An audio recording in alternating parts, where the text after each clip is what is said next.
Welcome to the 14th session of our Smoke and Snow campaign, a game set in a world where people struggle to reclaim their ancestral homeland of Valkonen. Once shrouded by great glaciers, but now once again habitable, our campaign focuses on the adventures of a group of people who arrived in Valkonen and helped settle the small coastal village of New Seal Land. This game uses the old school Essentials rules published by Necrotic Gnome and Foundry Virtual Tabletop. Last session, our heroes visited the small, burgeoning settlement of Dear Sun, exchanging promises of trade, mutual protection, and also warning the settlers about an evil they believe to be lurking below the mountains and the glaciers. An evil they believe is awakening as the ice begins to melt.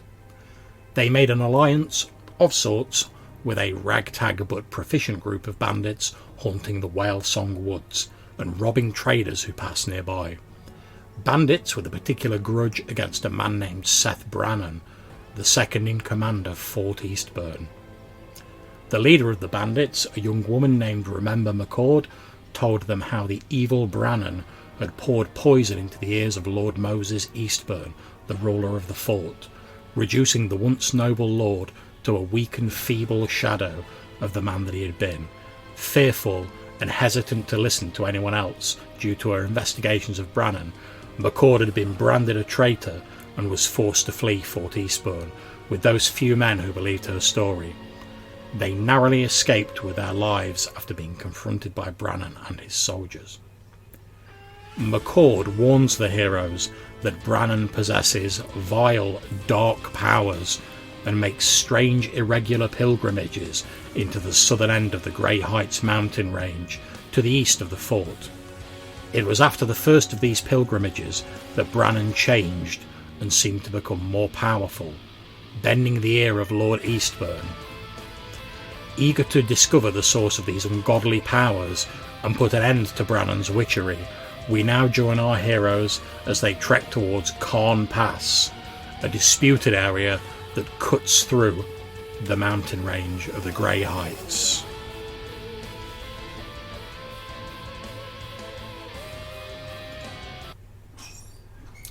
Okay, so we start off with you guys travelling from the bandit encampment that you visited previously towards the area where you've been told that Seth Brannan makes his sort of strange mountain pilgrimages.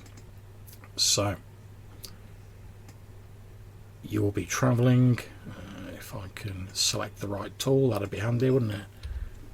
There you go. Oh, quick question there, John. Of course, go ahead. It came up in the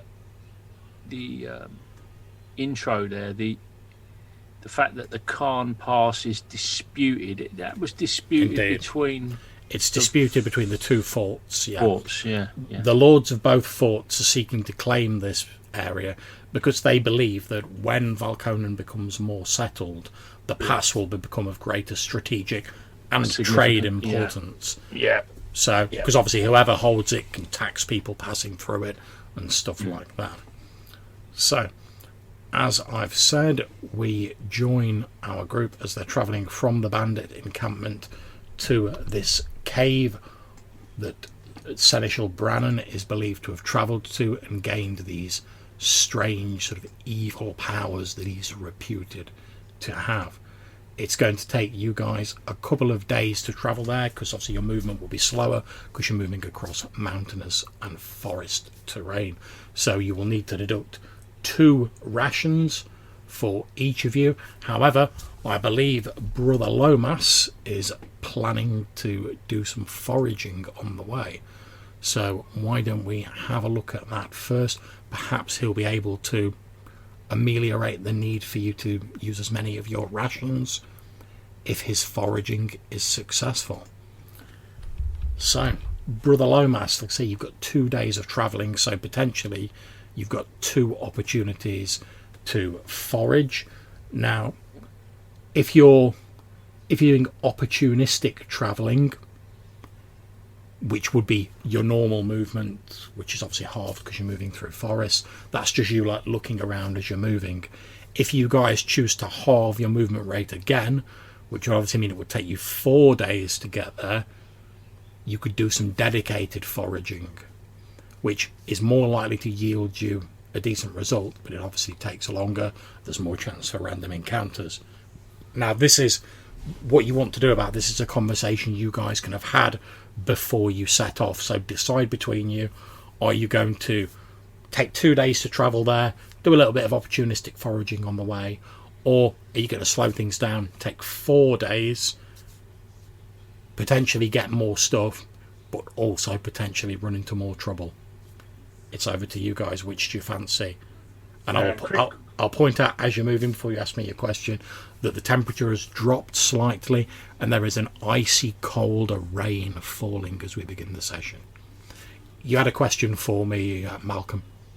So while Brother Lomas is foraging, could myself and Weimar be hunting? No, the foraging and hunting is like a party endeavour. Okay. So whoever makes the roll is just like leading the efforts, but everyone gets involved. So again, this is why you guys need to decide how long you want to take and what you want to do in terms of foraging and hunting and stuff like that. So it's over to you guys. Feel free to have a discussion, decide what you want to do, let me know. We'll get the dice rolls made. While you're having a little think about it, I'm going to shut the door to minimise the noise. And then once you've decided, we'll come back, we'll make those dice rolls, and we'll move you onto the mountains. What's your chance of hunting? I guess yours is the highest, isn't it? Is it 2 in 6, or I think it might be 5. is that even when sort of travelling rather than dedicated?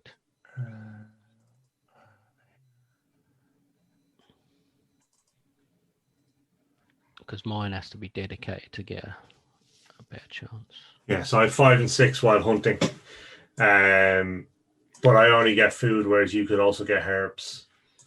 And there's no real, we've plenty of food. Yeah, but yours isn't affected by, you don't have to slow down, whereas I have to slow down to dedicate a bit more. So maybe it's worth doing the first day just hunting, and if you're successful, then maybe. Oh, split it so it will take 3 days. Yeah. Okay. Well, no, I mean, I don't think there's a penalised sort of no speed adjustment or anything for the hunting. But it's a Yeah, but if we do hunting first and then foraging, it's I was talking about if you get some food on the second day, I'll just take a 2 in 6 chance while we're still travelling, rather than sort of concentrating on it. Just but really, food is not. There's no shortage of food. Yeah. Malcolm's basically saying you're rolling in victuals at the minute. We have 2 ponies laden with food. Oh, okay. I'm picturing us like we have our rations, and then our monk friend brings out the fungi trolley. You know, rather than the sweet trolley, he just brings out this little trolley with all the fungi of the forest on it. You think, Brother Lomas is walking out, he's like, champignon? Exactly, yeah. All right, well, if that's the case, then I'm happy to just go normal speed and just try my luck on 2 days, you know. Okay. So if I'm correct, you're going to take 2 days and you're going to do some opportunistic foraging. Yeah, on those 2 days. For that, if we're not short of food by the. Okay. So do you want to make your opportunistic foraging rolls, Brother Lomas? You get 2 of them. I know you're all on full hit points, so we don't need to worry about rest or anything like that. Okay, I'll roll them both together. It doesn't matter which way around it does. So I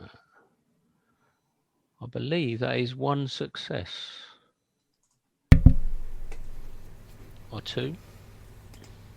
Yeah, 2 in 6 chance.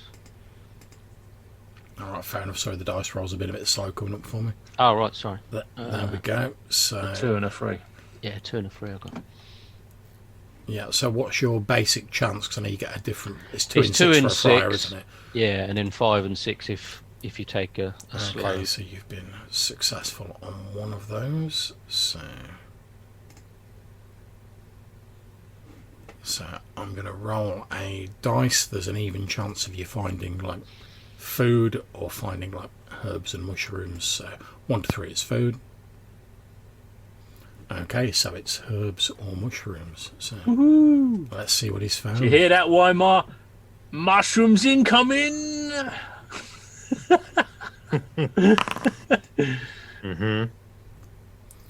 Okay. Yeah, So boy. what you have managed to find is, as you're sort of opportunistically scavenging as you're moving along, you have found a bunch of what is called spirit haim. It is a delicate, it's like the delicate sort of curved leaves of a rare moss. You know that when it's, I'll tell you the effects because you're a herbalist, you know this sort of thing. If it's crushed and applied to wounds, it can cure 1d3 hit points. However, it loses its effectiveness quickly, so you can only benefit from 1 use of the herb a day. So what I'm going to do is, because I know you get double use, don't you? So Yeah, what I'm going to do is I am going to just pop you 2 doses of that on your character sheet. But that is an instant effect, is it, when you apply that one? It's not instant. Well, but it's not an overnight. Sort of. No, it's pretty much as you apply it. So there's 1, and there's 2 on your character sheet. Nice. Yeah, so you find that as you're moving through the mountainous regions of the Whalesong Forest, as you travel, the trees start getting a little bit thinner. The peaks of the mountains start getting a little steeper as you're moving into the southern end of the Grey Heights mountain range proper. As you approach the area that the McCord's bandits told you about, you can see to the right of you as you travel, so to the south, you can see this long, narrow pass stretching off into the distance through the Grey Heights mountains, running in a southeasterly direction. And you think this must be the disputed pass that you were told about, since it seems to provide not a straight but like a clear route through the otherwise quite tall and forbidding mountains. Luckily, the cave that you have been told about is on the sort of edge of the mountain, so you're not having to go like into the tallest peaks. As you continue to walk, it does start getting quite cold. Obviously, this freezing cold rain is falling and you're gaining altitude. However, the general sort of mist and aura of damp that was pervading the forests appears to lessen a bit, and the air feels a little bit crisper and a little bit cleaner as you start to like rise up out of the canopy of the trees walking up these mountains. And then sure enough, after a few hours travel towards the start, I'm assuming you set off pretty early, towards the start of the 3rd day, you spy what appears to be a large cavernous cave mouth, so almost like a yawning mouth in the side of one of the smaller mountains.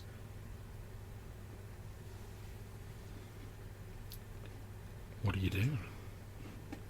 I guess this fits the description of the cave entrance we're looking for. It does indeed. Okay.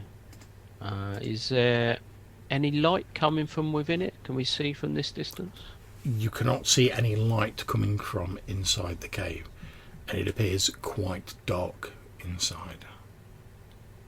Any sign of disturbance around the area? Not as far like as you can see. like a worn track or anything like that. Not as far as you can see, no. Any smell? Can we smell anything like a stinky bear or stinky animal smell? Oh, that's the worst kind of bear.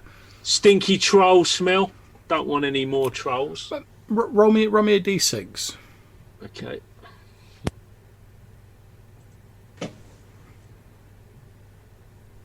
A 4.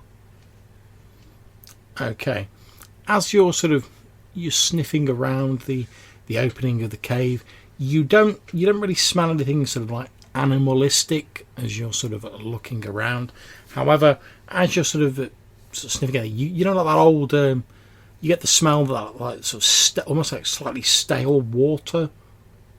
All right, like stagnant. Yeah, coming from inside. Oh, I can smell stagnant water.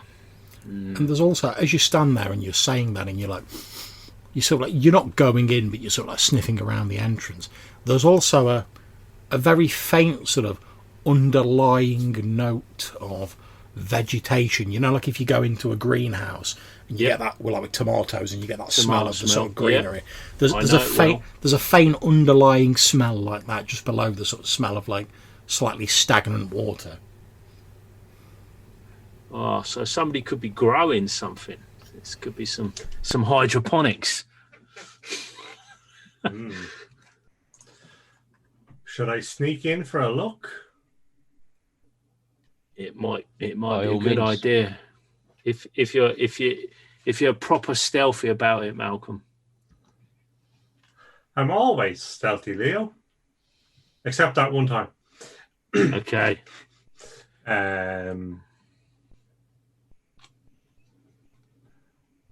Okay. How bad is the smell, John? Do we think it's like quite bad or just? No, it's a very faint smell. It's not like causing you to gag or anything. It's not terrible. It's just like a very faint smell. Okay.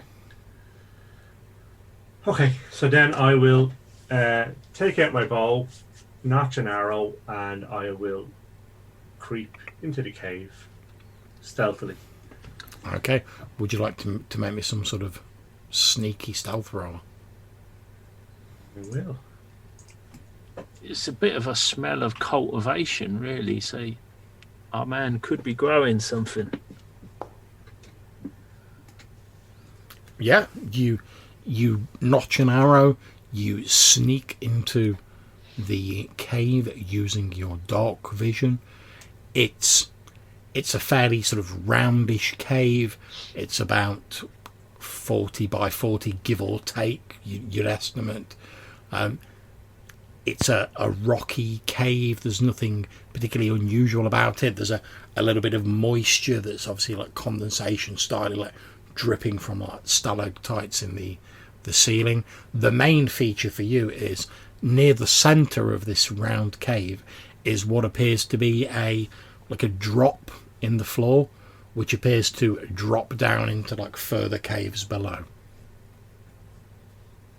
Okay. And does the drop in the floor look natural, or does it look like it was carved out? It looks as though it was, expert, but it looks as though it was natural.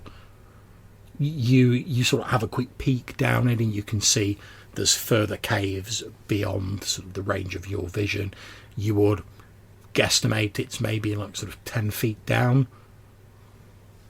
Okay. And is the smell from down there like fresh, or is it the same dank? It's the same slightly dank smell coming from down there. However, the slight smell of sort of like vegetation is a little bit stronger. Not much, but a little bit noticeably stronger when you sort of sniff down the hole. Okay. So I will creep back outside and explain to the party that there's a there's a hole in the ground that it looks like the caves go deeper underground. I think we should find somewhere nearby to hide the ponies and our gear and kind of head down and see what we can see. John, would this subterranean cultivation be something, if it is, would this be something consistent with dwarven culture? Would I recognise this as something that goes on? Well, all right. Let me pose you a question in response to that. What is it you'd be hoping to find out or know by this? What is it you're trying to sort of like remember or recall specifically? I guess I'm just trying to get a little bit of insider knowledge on what we might be going into. So if these are these familiar smells, is this is this something that I know of? It's not distinct enough for you to make out a particular plant, but I will tell you for nothing that obviously there are fungi, moss, various ferns and other plants that are capable of growing underground in very shallow soil. As one of the Kalna, one of the dwarves, you will know that because obviously your people grow stuff underground. Mm-hmm. So you will know there are definitely a variety of plants that grow underground, but you're just getting a general sort of like foliage sort of smell. It's not distinct enough for you to pick out exactly what sort of but there's a certain familiarity. Yes, I think so. Yeah. Okay.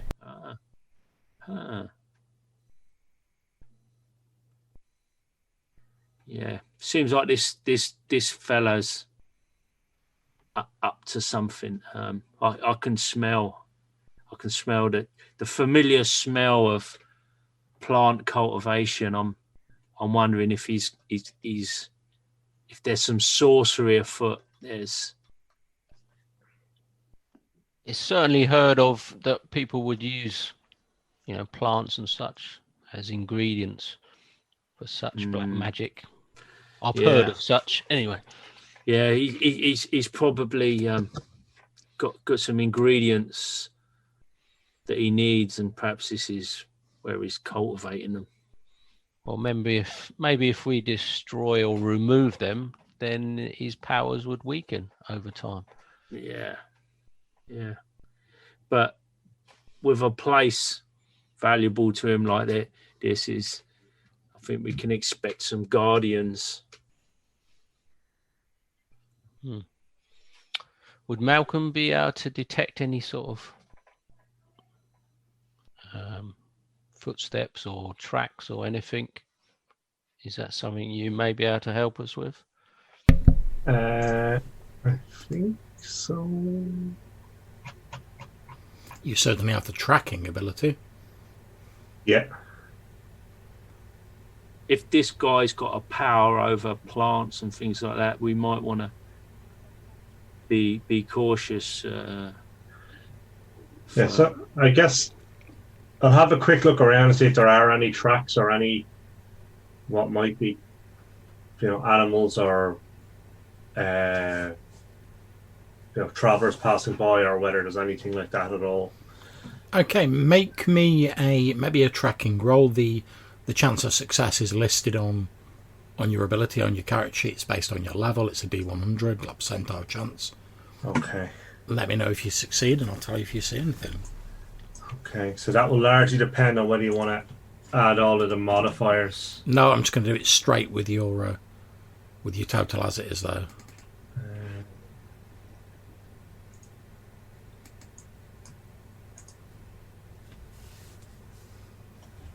That would be a no.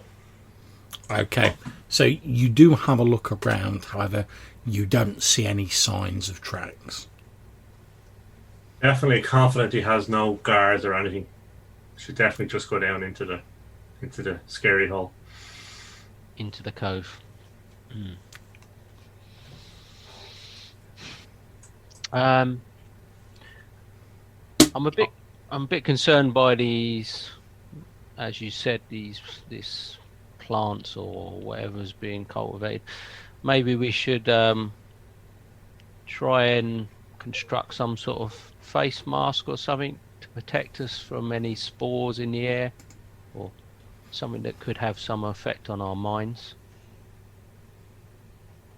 Well, obviously, at the sort of time, the standard method of producing a face covering to protect yourself from anything like that is to take a piece of cloth, thoroughly soak it in a source of ammonia, and then wrap it around your face and just sort of live with the smell. Because obviously we know that ammonia is mostly found, if you're in a bind, in piss, yeah, basically. But we could at least start by making some sort of cloth thing, and then add to it when the appropriate moment arises. Leopold Stavish will not settle for half measures. He will break out the sack, piss upon the sack, and put it over his head with a couple of eye slots. The pissy sack. Okay, so as you guys are watching, Leopold pulls out Hessian sack, gets like his small knife out, cuts two jagged. I wondered what you was going to say then. Calm down. Cuts two jagged eye holes in. Then he whoops out his massive hammer, moves it out of the way. Then he flops his block and tackle out. Pees noisily all over this, like thoroughly soaking this sack. Sort of wrings it out a bit so it's not too soaked. Then he sticks it over his head, and you can see his eyes like peeking out through the pissy holes. What are you looking at? Get on with it. After you. Right. And I will also light up my lantern. Okay. I want a good source of light to be going in here. So, if you guys are moving in, I will move you onto the map, which may take a little time to load, I'm afraid, because it is quite a big map. I shall also do something similar to Leopold, but a lot more, just half the face covered, and I shall hopefully have a more fragrant alcohol smell from mine. Okay. Half measures. I'm just waiting for the map to load up on my screen. So like I say, it's quite a big map, so it'll probably take a while to load. So apologies for that. It's come up on mine actually. I got it, yeah. Yeah, me too. Yeah, I'm just waiting for the secondary screen I've got open that's the OBS has been captured on to load it up. Let me just try refreshing, see if that helps.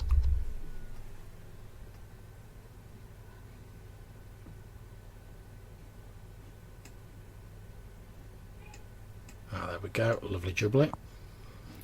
Okay, let me stick some atmospheric cave music on.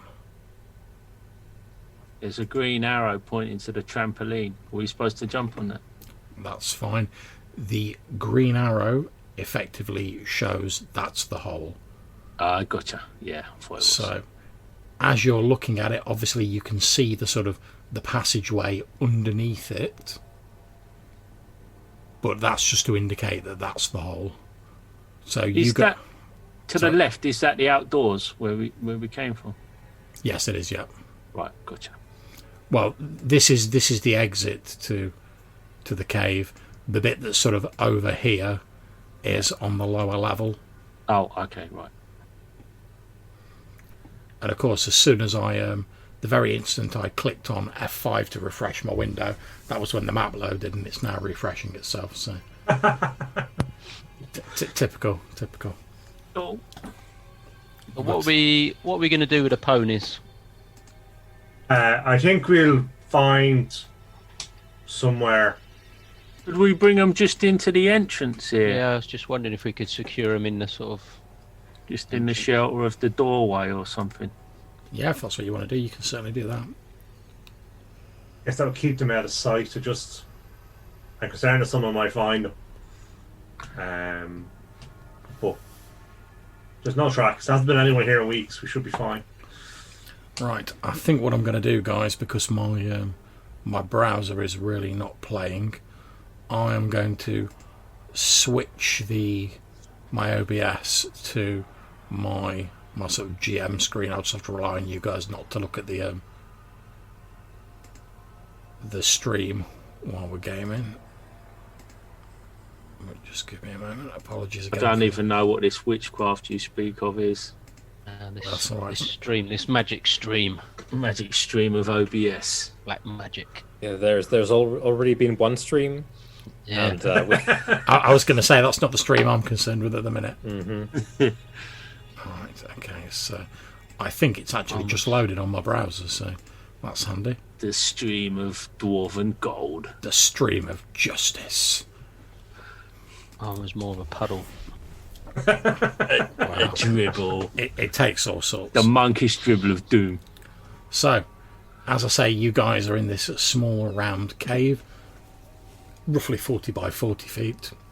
Each square is 5 foot as normal. The green arrow points to the hole in the floor.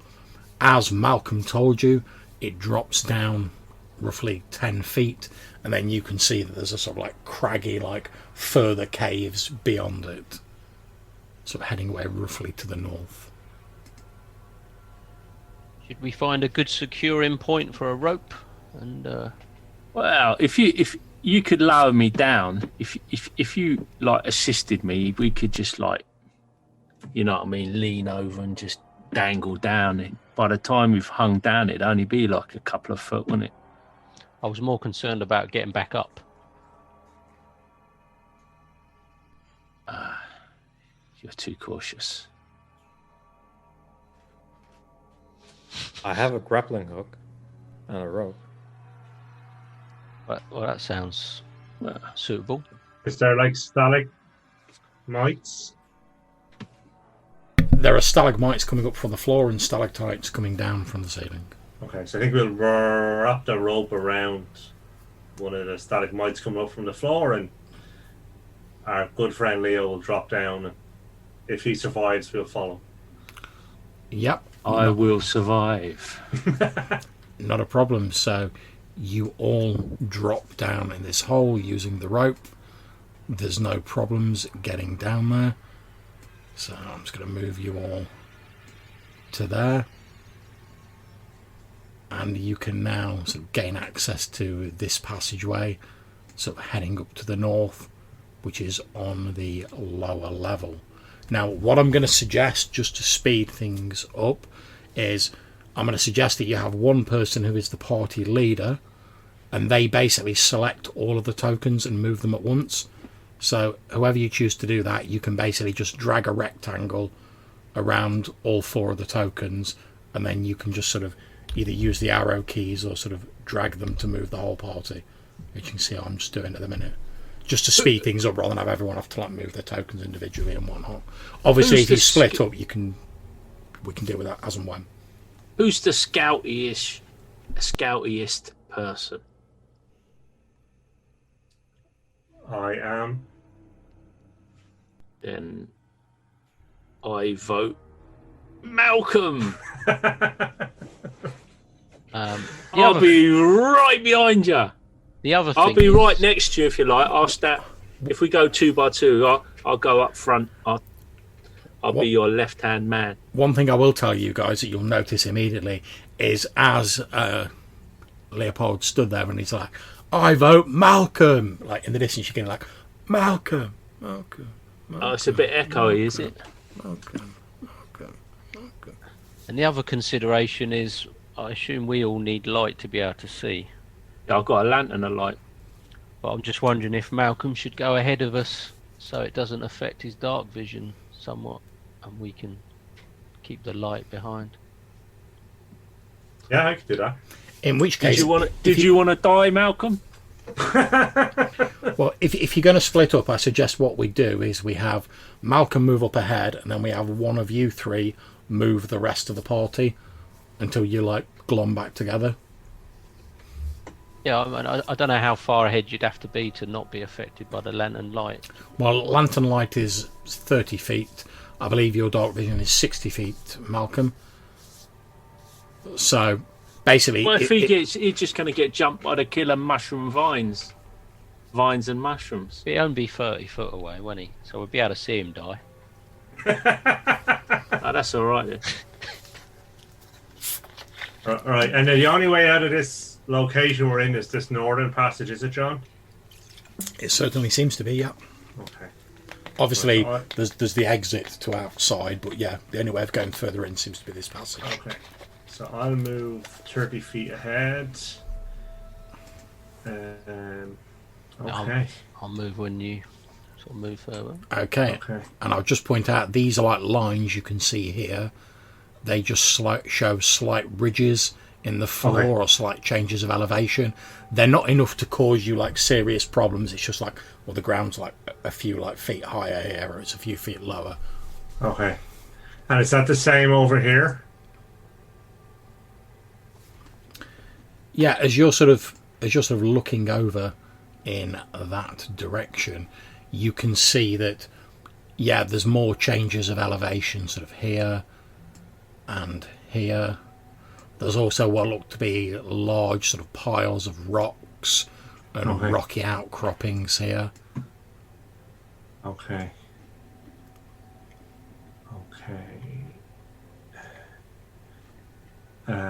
And has the air or sound or anything changed when now that I'm out in a wider cavern? It's still fairly echoey. The smell of vegetation has got a little bit stronger, and as you're obviously sort of like you're having a bit of a sniff around to see if you can ascertain where it comes from, you can sort of smell that, like, basically when you take a few steps over in this direction, the smell appears to get stronger. Okay. It's still not like overpoweringly strong, but it's definitely stronger as you take a few steps in that direction and have a sniff, and then you step back again. Okay, so what I'm going to do then is I'm going to move 30 feet in that direction. Brother Lomas, take the lantern. Take this lantern a second. Yeah, I'll take the lantern. I can't be doing with this elf taking the lead through these caverns. What the blazes does he know about the underground, for Pete's sake? This is nonsense. And I go stomping off up the passageway. Who's ever heard of this? Who's ever heard of this? Okay, a dwarf getting led through the caverns by an elf? So, I'll never live it down. As the rest of you guys move up with the echoes of "Never live it down." You can see the cavern, much as I've described, minor changes of elevation, rocky outcroppings. It's quite a large cavern. As Leopold sort of like disappears into the darkness after Malcolm, both Malcolm and Leopold, you can see sort of over here, you can see what appear to be large, almost like fern-like grassy fronds growing out of the very sort of thin soil on the ground. And in amongst the sort of nestled in amongst those fronds, you can see what looks to be the long dead skeletal remnants of some sort of animal, maybe a cow, maybe a horse. It's difficult to tell. And there is also a more human-like skeleton, but they've both been sort of like overgrown by these fern-like fronds. Here you go. I knew it. And as you're moving closer, you're under no doubt whatsoever that the strong smell of vegetation is coming from these plants. Okay. These plants you've seen before, Leo? Roll me a d6. Good question.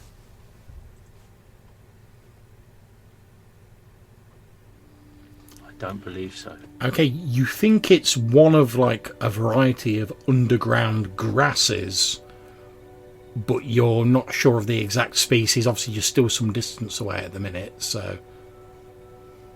Okay. It doesn't look good that there's remains of creatures there, though. No. I think we need to be cautious. Well, let us move forward another 30 feet and see if we can see any more. Okay. I'll move to about here.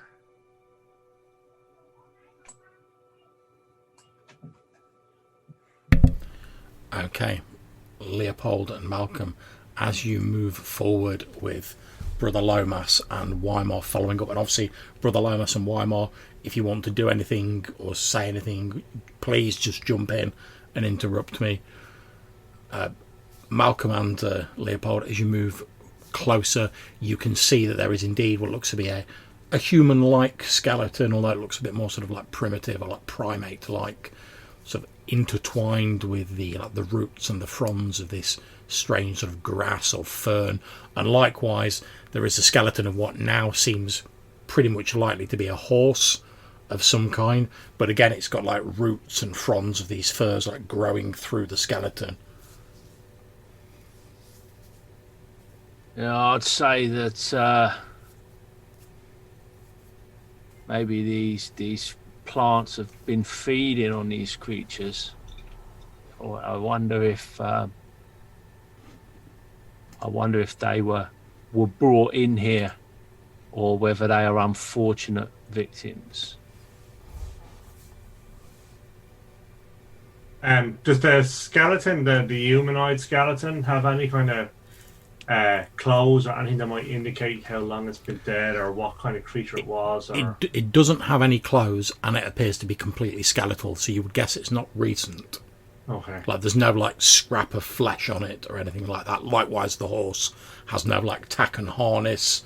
There's no scrap of flesh on the bones. Okay.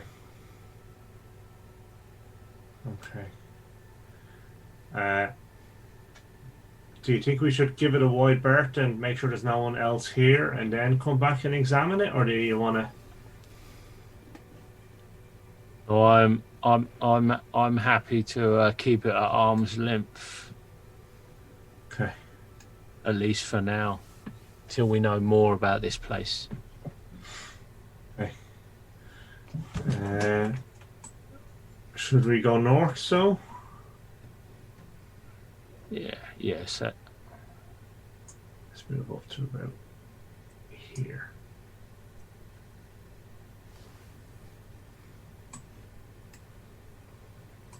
So is that a tunnel going southeast, or is that just where we came from?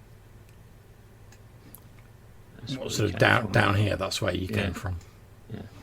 So as you move further north, you can see the tunnel appears to split into two. There is the tunnel going off in this direction, and there appears to be more of this sort of fern-like grass growing up there, and there are more rocky outcroppings in this tunnel to the northeast. One thing you also notice, sort of around about here-ish, is there's a very faint sort of purplish glow emanating from the tunnel, sort of at the far end of where you can see. And there appears to be, what you can see, Malcolm and Leopold, there appears to be some sort of strange, like, purple crystalline growth here.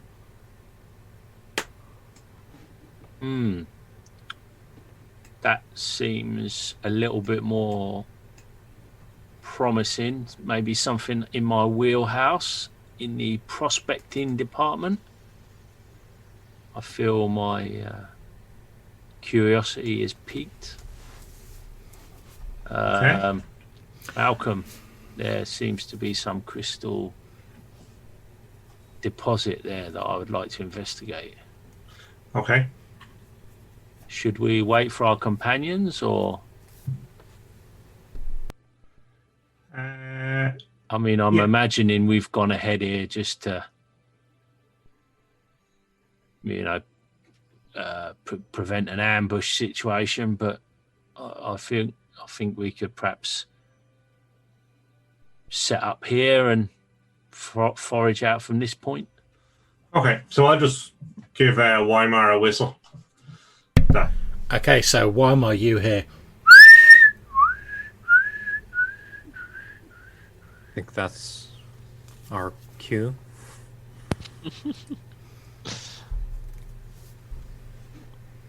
We shall move up then.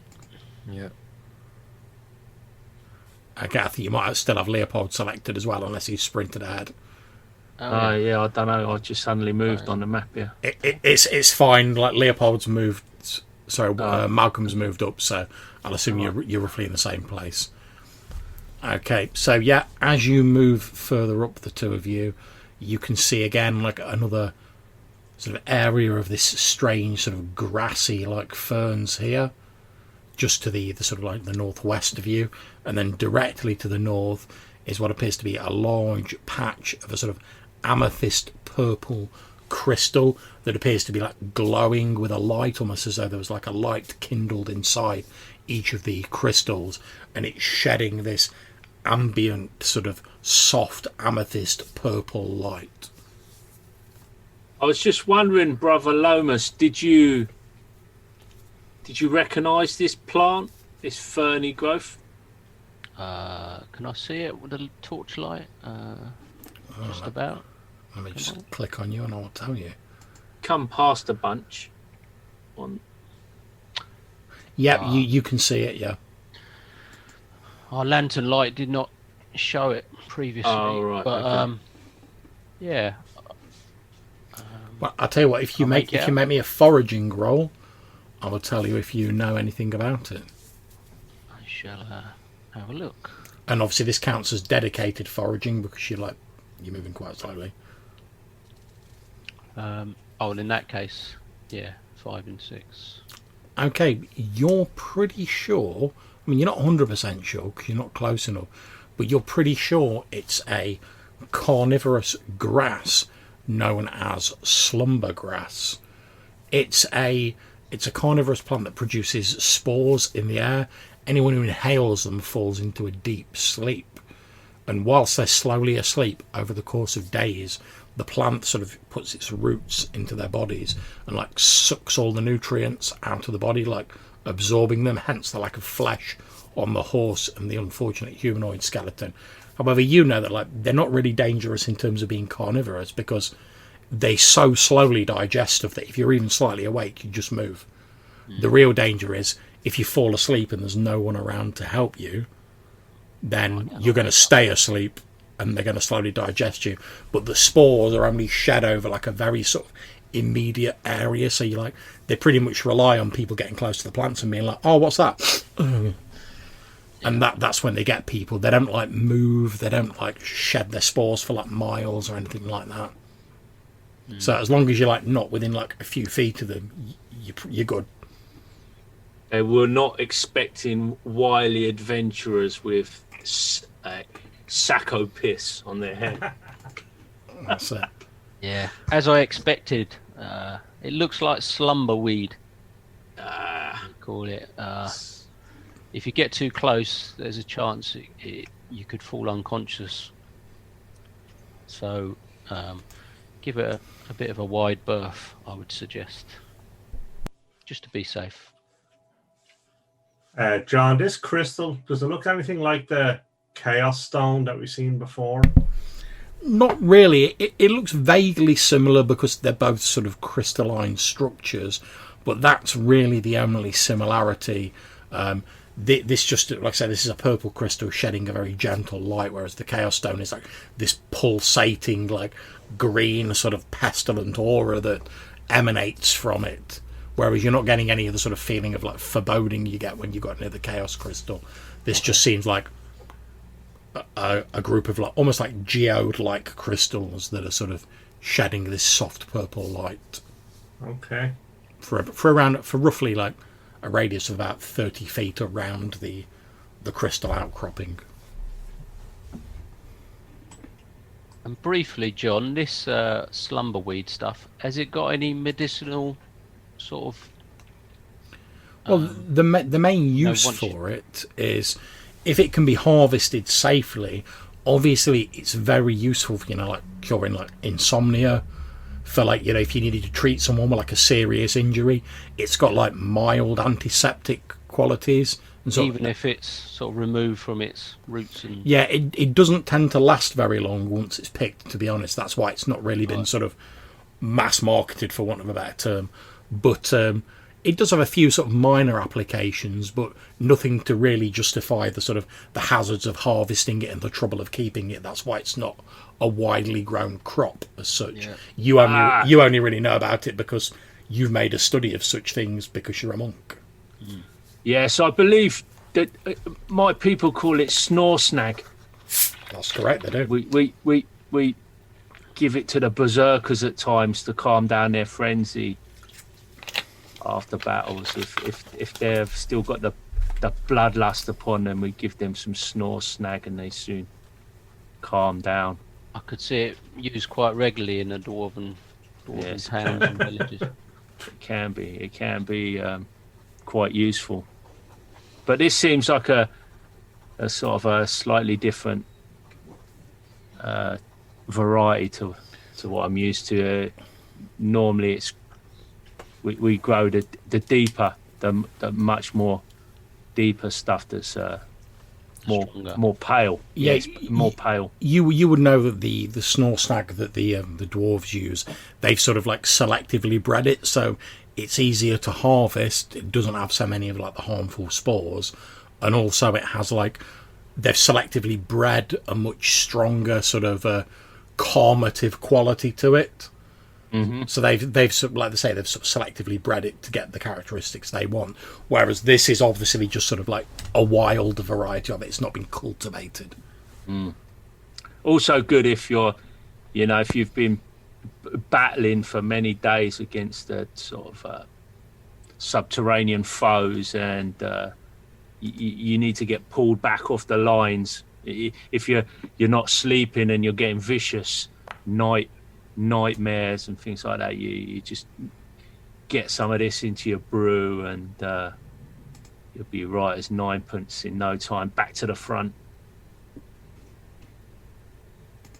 I'd consider taking some back if it was closer to a village, but I think it would be well past its best by the time we return. Indeed. It might be useful for dealing with this brand character. Yeah, I'm not sure it would last long enough for us to use it, but maybe we could attempt it on the way out. Maybe we could look into it. Let's have a look at these crystals first and see what Perhaps else it could be is. propagated. Perhaps you could propagate your own supply and grow it on somewhere.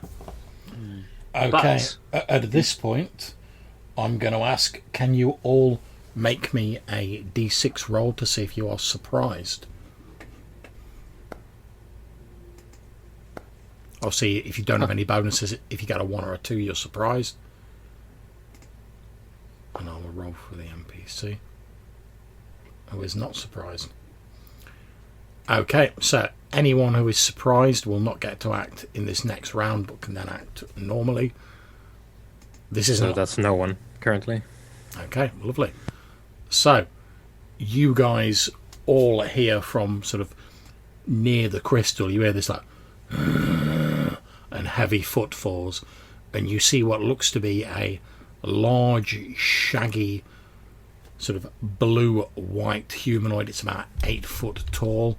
Ooh. With sort of shaggy white hair, sort of like long, almost simian-like arms. It's sort of like it's moving down the passageway. It appears to be like heading towards the crystals. And then obviously as it sort of like hears you guys talking, it sort of turns round, spots you guys. Now you can see it shedding the light of the purple crystal. You can see that, as I said, it's this almost like ape-like creature, sort of 8 foot tall. It has like what appear to be horns coming out of its forehead, sort of shaggy white fur down its back, like a long sort of straggly white beard, fangs, piercing blue eyes, white hair on its arms. The weird thing about it, though, is it appears to be wearing clothing, but it's not like wearing like a suit of clothing. It's like someone just threw a bunch of like random old clothes at it, and it just sort of kept whatever stuck to it. So it's got like half like a jerkin that's like ripped, sort of pulled over one arm, and then it's like Incredible Hulk style. It's like wearing a pair of trousers, but they're ripped at the knees and they're torn here and there. Does it? I was going to say, does it look like it's dressed itself up like that rather than it's like burst out of its clothes? It looks like it's draped it. It looks as though it's tried to dress itself. Yeah, but like it's not really known how, so it's just like. Yeah, so it's got aspirations for outfitting itself, like. And as it sees you, it turns to face you and it goes. And it, in that sort of ape-like way, it like hammers its hands on its chest. I'm just going to growl back at it. I'll do the same thing back. Leopold! Leopold. Okay, in which case, roll me 2d6 and add your charisma modifier. Okay, 2d6. Oh, there's 1. And I have to do better than that. Ooh, 8. Am I, what is my charisma? 8. That's my. Is 8 -1 in this? It wouldn't matter anyway. 6 to 8 result is the same. So. Oh, right, there you go. Okay, so as you sort of stand up and you sort of growl at it, it sort of regards you for a few moments, sort of doing that like that sort of growling, like breathing, and you can see like in the cold weather like a few wisps of smoke, of steam coming out of its mouth, and then slowly it starts wandering away to the north, seemingly having lost interest in you. There you go, lads. Oh, Leopold is a little bit too much for the hairy fella. Understandable, all things considered. We do outnumber it 4 to 1, of course. That's 3.5, right? Don't put yourself down, Malcolm. You're young. There's plenty of time to grow and get some. How about we see meat if on the it has bones. friends before we start this show? No, it's no friends. I Clearly a will, lone creature. I will try and sneak up behind it and make sure that it is actually, in fact, on its own. Yeah, make your sneak roll. Don't forget. And obviously, I'll move you up because you'll only find out if you're successful when you get up to it. Don't forget, you need to roar and beat your chest if it turns around. Is that a success? No. Okay, so you creep up behind this large, shaggy, yeti-like creature, and you're pretty sure it's not spotted you when you put your foot on an unstable sort of like slab of rock that's obviously like precariously balanced on some others, and it slides out and pebbles go like and it echoes around. The creature just like spins round like and lashes out with one of its claws in your direction. So I will make a claw attack for it.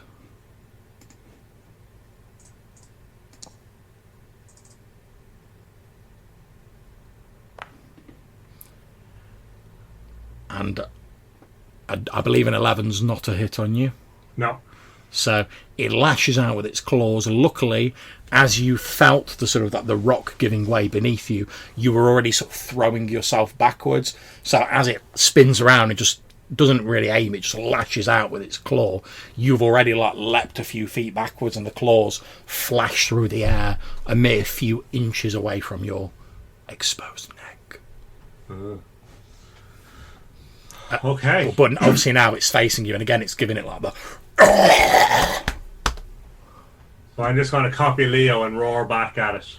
Okay. Let's see what happens. Make your 2d6 roll. Add your charisma. Your charisma's all right, isn't it, Malcolm? No. Oh, isn't it? No.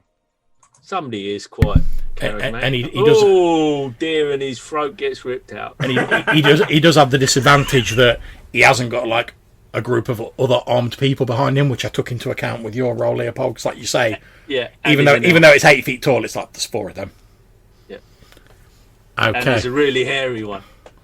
So it is going to attack you. So what we're going to do is because obviously it'll take the rest of you guys time to hear it and respond. So we're going to do Malcolm and the Yeti having an action this round, and then you guys can move up on the next round. So it's going to try attacking you with both of its claws now, because obviously it knows you're there. It's not just doing like a cheeky backhander now. So for its first one, blatantly misses. Second one,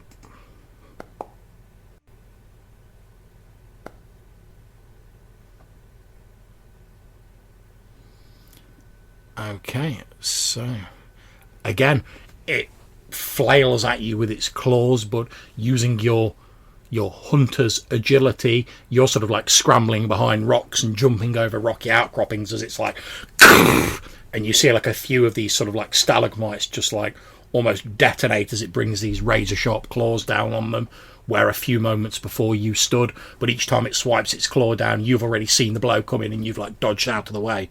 Now you get a chance to act, Malcolm. So I am going to swing my scimitar and try and cut some of its claws off, because I have a hankering for Yeti claws. Okay.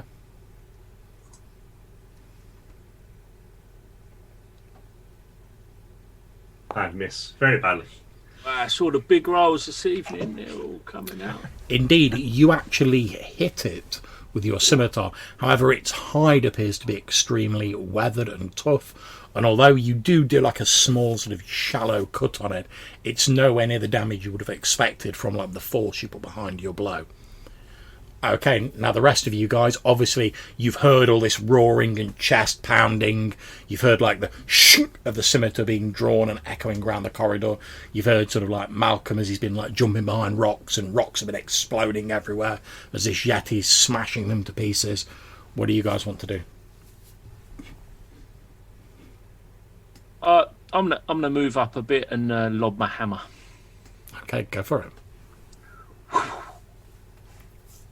Oh yeah, I've got a special. Misery's end. Indeed. May you strike true.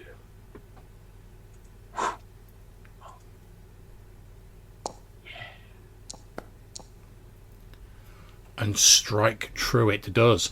So as you're sort of frantically dodging these claw blows, Malcolm, you hear like this, like from behind you, and this spinning hammer comes arcing out of the darkness, strikes the Yeti in the side of the face, sort of like causing it to stagger backwards. Then you see the hammer almost sort of like stop and like reverse itself, and it disappears back into the darkness. To Brother Lomas and Weimar, you see obviously Leopold like throw the hammer into the darkness. There's a loud and a roar of pain from the darkness. Then you see him he's holding his hand out like that, and you hear this getting louder, and the hammer spins back into his hand, and he catches it. That's a Just can't wait for the day it comes back and hits in the head. Okay. Yeah. Brother Lomas. You were warned, hairy one. You were warned.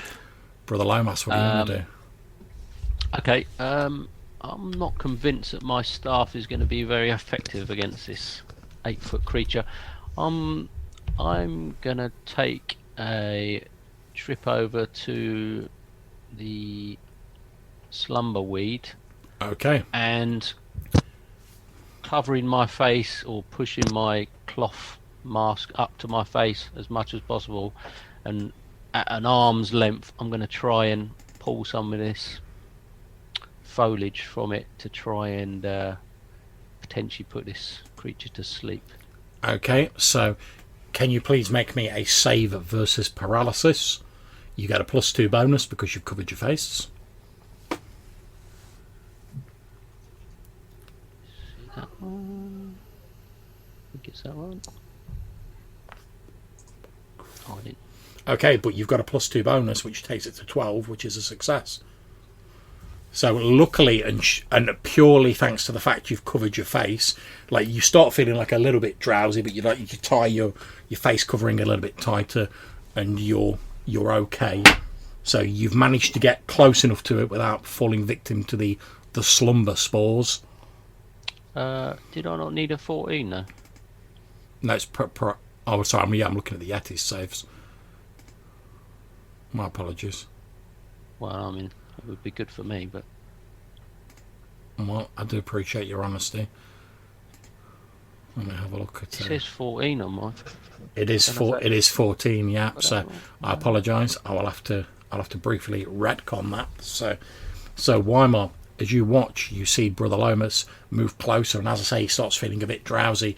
He goes to tighten his head covering, but unfortunately he's too late. He's already breathed in the snore spores.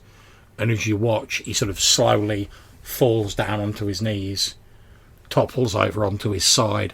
Then a few moments later, echoing around the cave, you hear I'll distract him if nothing else.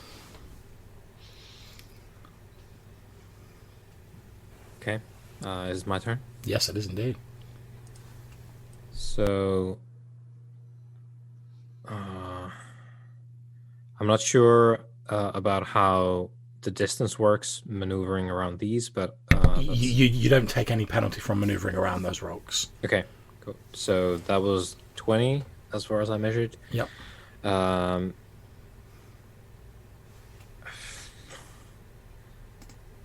Can I grab him and drag him away? Yep, not a problem. You sort of drag him away from the plants, and I'm going to sort of move you both a sort of space back because you've dragged him out of the way. So as you're sort of dragging him out of the way, he quickly starts to recover once he's removed from the vicinity of the plants. It's a very sort of short-acting thing unless you're like in the middle of a patch of it. That's why they're not really sort of seen as like a major danger. As you sort of drag him out, you sort of groggily like start coming to, Brother Lomas. So you will be able to operate normally next round. You will have a -2 penalty to any rolls next round, and after that you'll be fine. Okay. So I didn't actually manage to grab any before. Okay. You started. I'll tell you what. Roll me a d6. If you get a 1, I'll say that you managed to grab some. Okay. No. Okay, no, unfortunately you haven't. So you were going forward to get it. You're like, oh, yeah, I'm feeling a bit drowsy. Then the next thing you know, like Weimar's like dragging you away from these plants, and your head sort of swimming a little bit, but you're rapidly sort of waking up, especially in the cool of the caverns. And obviously you can still hear the sort of growling and fighting from up ahead. Okay. Is that going to be an action? Or yes, it is, yeah. Yeah, that's what I was thinking. Cool. Because obviously you've had to like move and then drag. Yeah. So I'll take my remaining 5 and that's fine. Get next to Leopold. Okay, so You're only supposed to take the snore snag after the fight, Brother Lomas, not before the fight. Okay, so I'm going to do I thought I'd explained it clearly. I'll do the Yeti's attacks.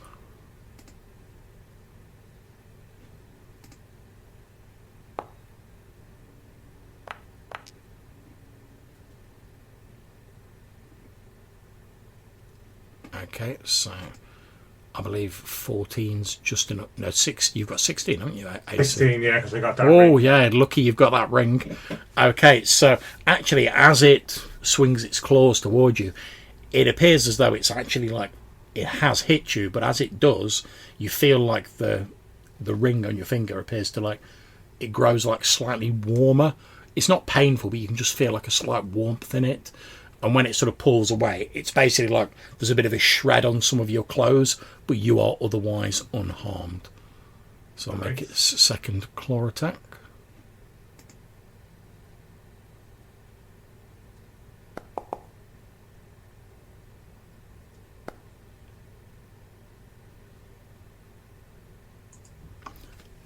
Oh, okay. So clearly enraged by your avoidance of its attacks, it leaps forward a couple of steps and swings its other claw, raking downwards.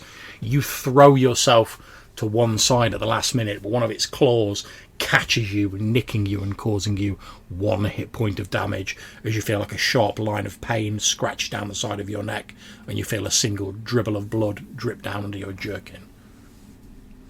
Okay. Over to yourself, Malcolm. So I will once again kind of swing at its hand, trying to cut its claw off.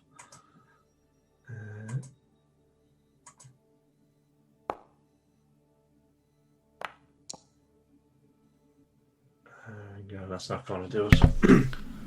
Okay, so you swing at it with your scimitar again, and with like a backhand, it just sort of like bats your arm away, throwing your aim off. Okay, Leopold. Once more. Now, don't forget, I didn't do it last time because they were still sort of getting mixed up. But now that they're actually properly into melee, if you throw the hammer, there is a chance, because it's a ranged attack, there is a chance you will hit Malcolm. How does that break down? Okay, so how this works is if you just use your normal attack action, and then you can take a move, basically there's an equal chance you'll hit Malcolm as you'll hit the Yeti. So it'll be like 1 in 3 the Yeti, 4 to 6 Malcolm. If you spend your entire turn like aiming carefully and then throw it, it'll be 1 to 4 on a d6 the Yeti, 5 to 6 Malcolm. So you've doubled your chance of hitting the Yeti, but there's still a small chance you'll hit Malcolm.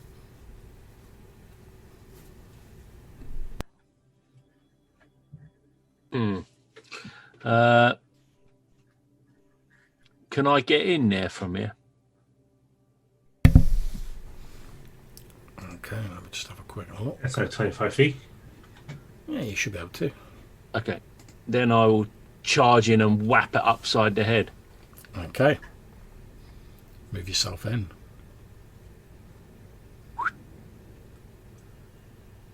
You've been told. Doosh.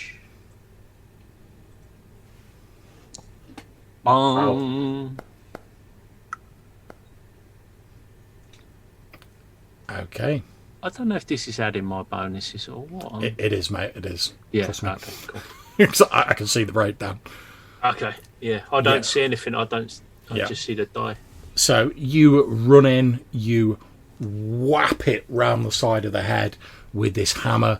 It lets out a tremendous sort of howl of rage and sort of like falls down onto one knee, having to put one of its hands down to like stop itself from falling over completely, because you've just like smashed it round the side of the face with this hammer, sort of like coming from nowhere out of the darkness. All the rest of you guys hear this like as Leopold like dashes into the darkness waving his hammer, and you hear, "You've been told." Keep the noise down. Some of us trying to sleep over here. Get back in the bushes. Okay, Brother Lomas. So I shall stagger to my feet then. I think, feeling drowsy, I'm just going to get closer this turn. So I'm just going to sort of move up and just give words of encouragement this turn. Okay, not a problem. Wymar, you've seen Brother Lomas obviously still feeling a bit groggy. He's like cautiously advancing. He's like coming up behind Leopold like, "Go on." Yeah. So I'll have accompanied him until here. Yep. Draw the sun sword and look for an opening, because there's apparently a whole song and dance going on here. So I'll just approach carefully. Obviously, we're not showing this with the map because it'd be too confusing. But effectively, there's lots of unstable rock and sort of outcroppings here. So as this combat's going on, people are having to like constantly move around and look for openings and try avoid treading on any sort of unstable areas of rock like Malcolm did at the start. But yeah, you manage to find an opening. You draw the sun sword, glowing brightly with the light of 1,000 suns, and you head in. Make your attack roll.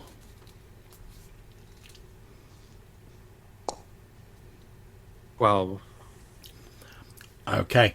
Unfortunately, with all of the sort of like the dancing and moving around rocks, just as you're like, there's an opening, I'm about to go in, the battle shifts and people start moving around, and you're like, oh, I'm probably going to like shank Leopold if I go in now. So you hold back. Okay, so on to the next round. So I'm going to do the Yeti. It's only got one attack this round. It used its hand to like steady itself after Leopold like upsided you headed it. So what I'm going to do is I'm going to roll randomly to see which of you attacks. It's just lashing out. If it's a 1 or a 2, it's Leopold. 3 to 4, it's Wymar. 5 to 6, it's Malcolm.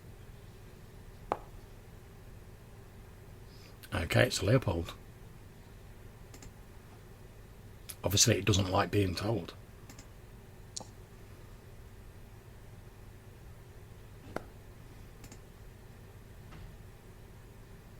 And with a 14, that just hits you. So as you run in, you spang it around the head. It's pushing itself back to its feet, and it just sort of lashes out with its claws, slicing you a shallow cut for 3 hit points of damage.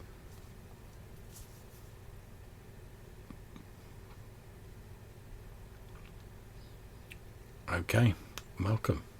Okay, so 3's a charm. I'm still after that claw.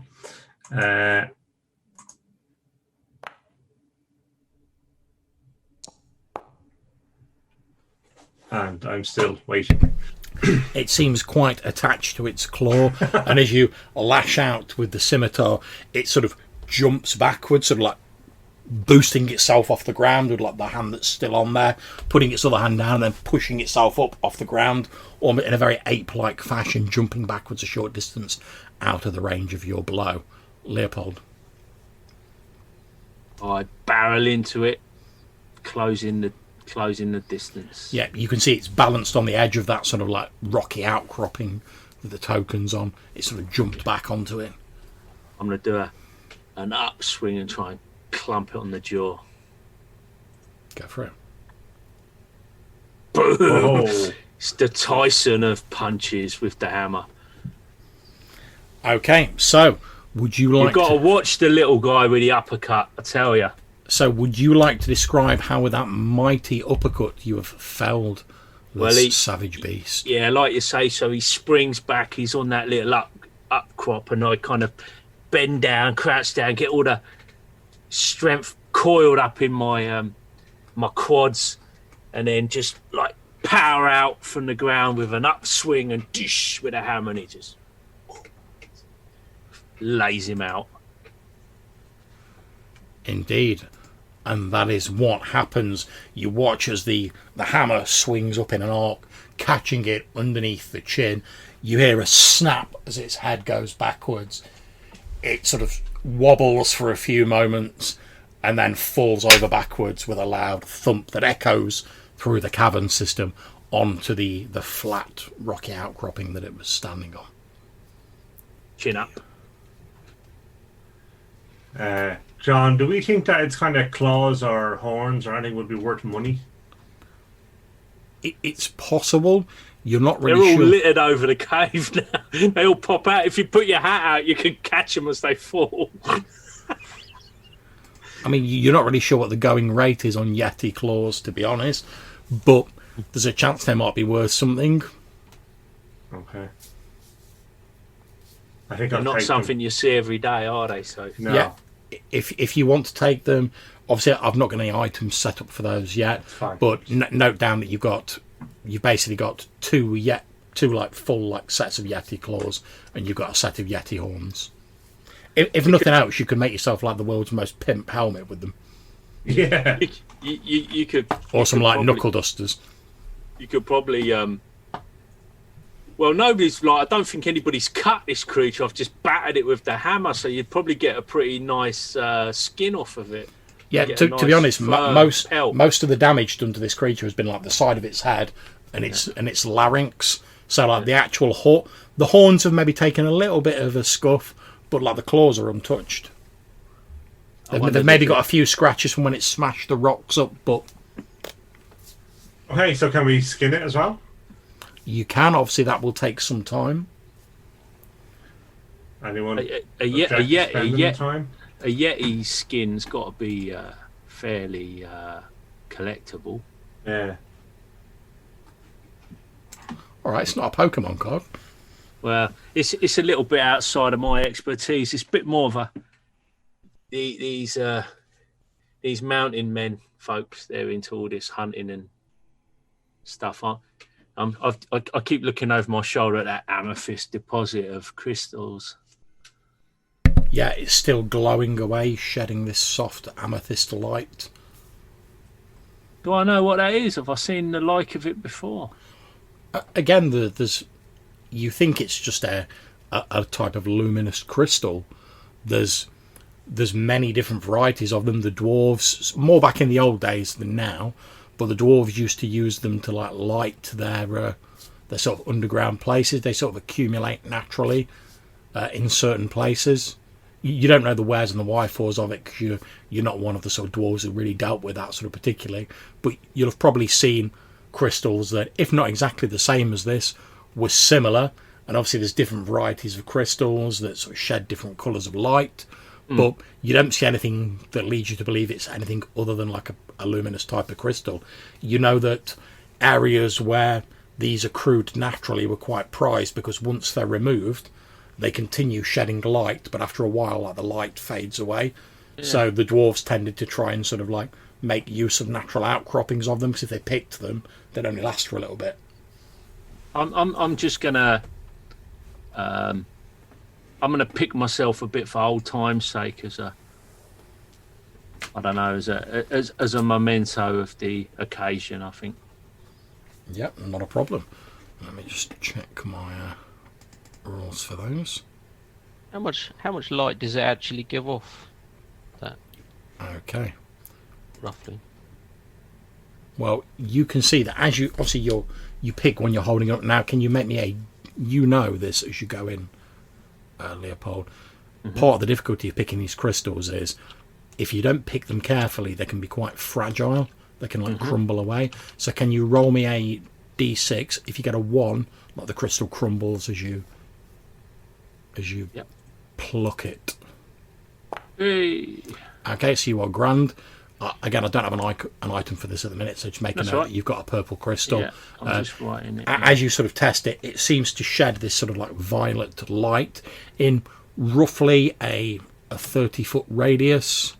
And if you can roll me another d6, please, Leopold. Yep. Oh, that ain't going to be good.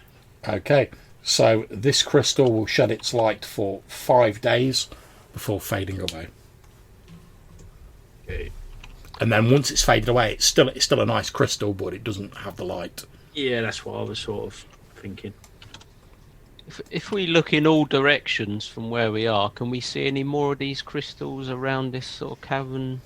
You can area? just about make out sort of from this sort of direction, like on the outskirts of your light. Again, you can just see sort of like just beyond the edge of your lamplight a sort of faint purple glow that could be coming from more of these crystals.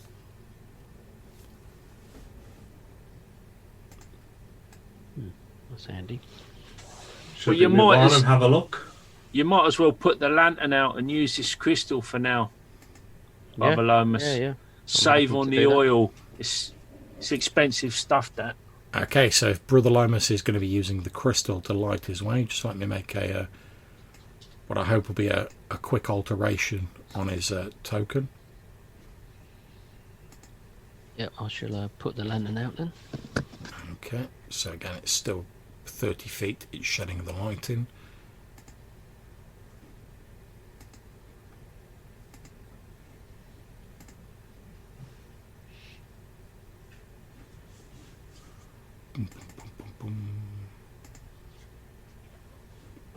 We saw some shock to make alter and vision quicker.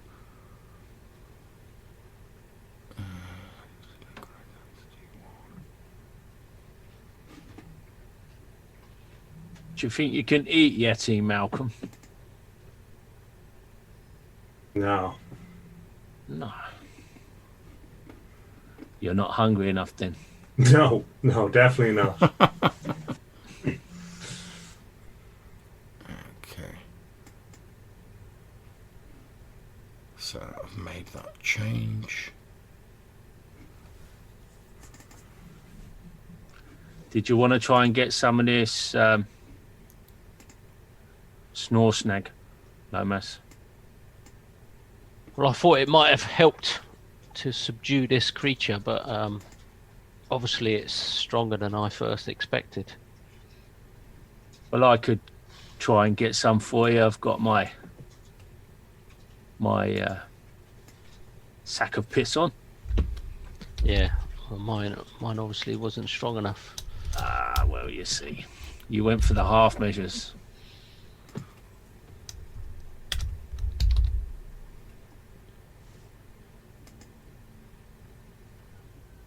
I'll go and see what I can do.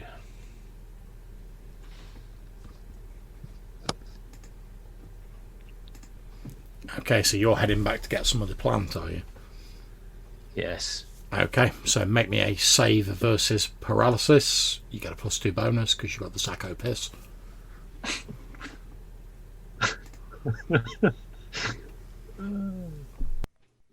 Can I roll it on here, or do I have to just make a normal roll? Yeah, you should be able to click on where it says save versus paralysis, and it should roll it for you. Attributes tab Oh, on yeah. the right. The actual writing, just click on the writing. Yeah. That's it. Yay, a 12. Okay, splendid. So, yeah, you have managed to gather a small bushel of slumber grass. which obviously you know as you sort of head back up, and presumably you hand it off to the now effervescently purple glowing Brother Lomas. You know that Lomas, when it comes to like getting the most out of like herbs, Lomas has got it on lock, basically. Yeah. So again, just make a note somewhere you've got like a dose of slumber grass. Now, I'm assuming, because obviously you guys would be sensible, you're adventurers, I'm assuming that basically as you've gathered it, Leopold, you've like wrapped it up in something, so it's like a Hessian bundle. So yeah, like, you're not going to be like, oh, just put this in my bag.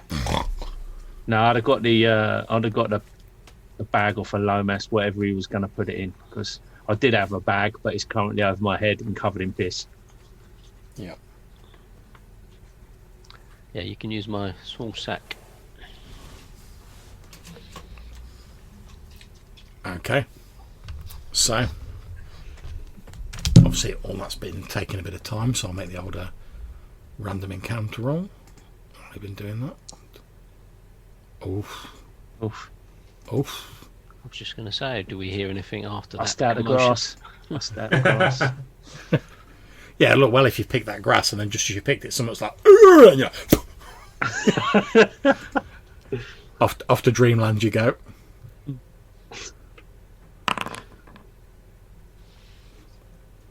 Okay. So, as you're picking the grass, and you're all sort of gathering up, Malcolm's still like looking at the Yeti, being like, oh, I bet that skin's worth something. You hear this voice, very faint, that it's difficult to tell exactly where it's coming from, sort of echoing in the distance, going, oh, oh.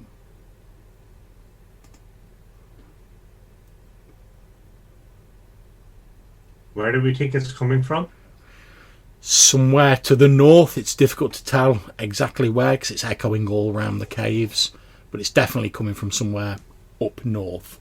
So somewhere up in this direction, but you don't know exactly where from, and it sounds like it's a bit more distant. Did anyone else hear that, or am I still suffering from the effects of this grass? No, you all heard it. No, we all heard it.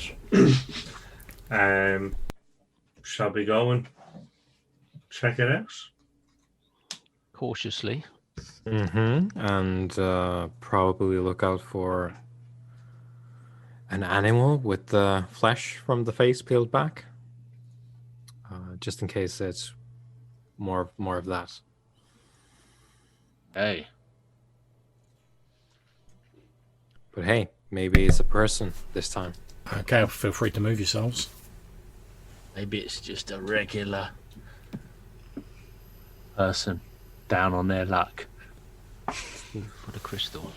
Have to wonder though, because we didn't see tracks, right? No. You have to wonder how they would get in here. Maybe there's another way. Okay, so as you guys are moving up and you're now nearer to the sound, you can hear from behind this large rocky outcropping here where I've just dropped the token down, you can hear a voice going, like a very weak sounding voice going, oh. Over this way, guys.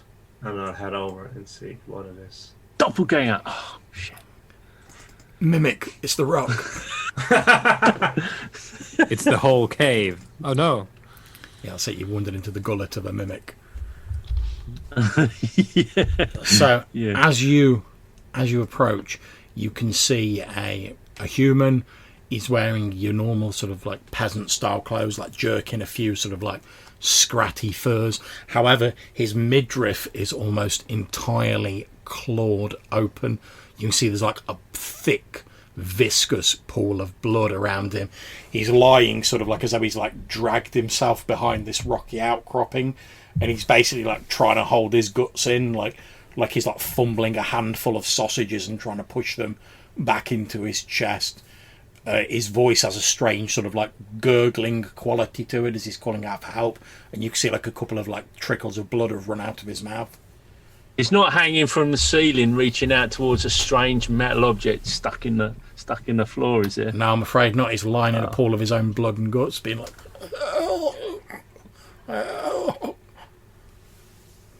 The way you described him, is he beyond help, or is he actually, do I feel with my medical expertise? Put it this way, sort of like giving him a few herbs and telling him to shake it off isn't going to work.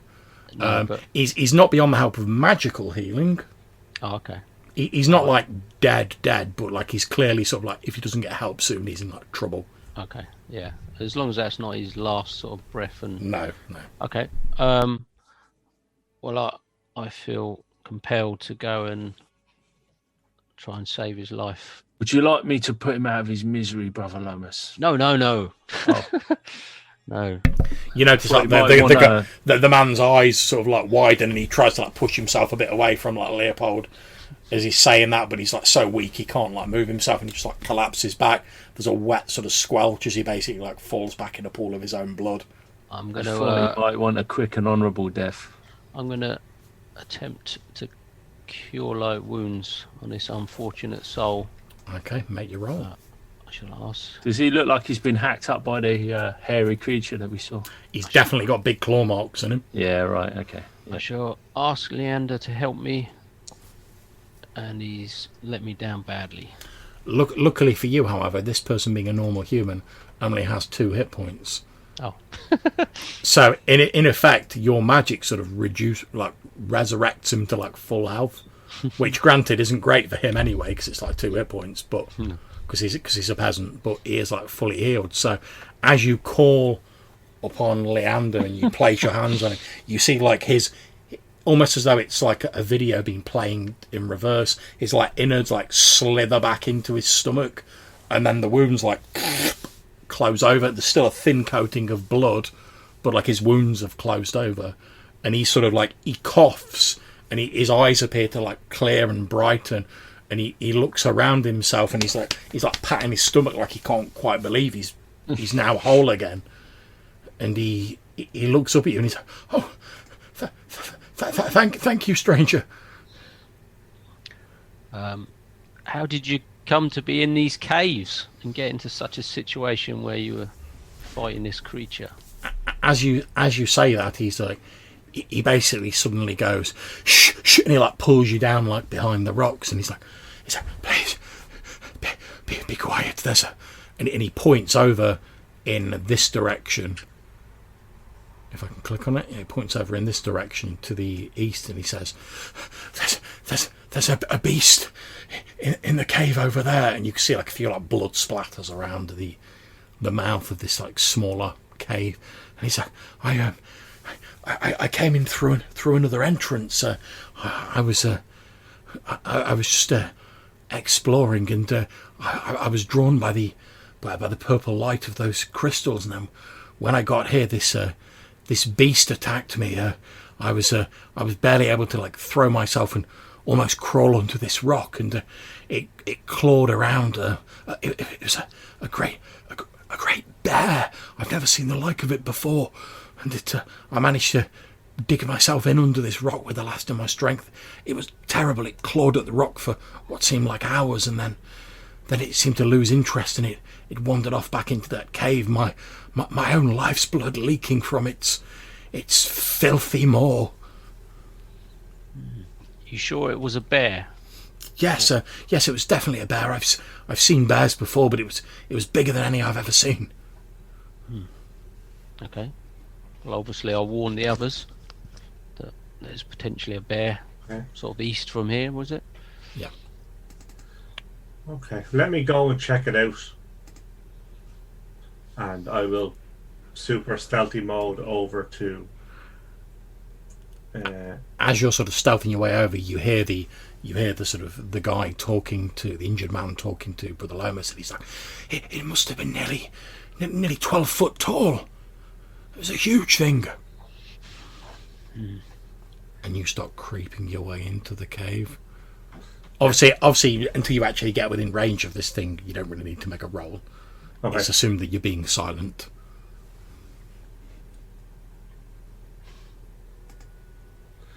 Okay. I guess I'm seeing a lot of bones, am I?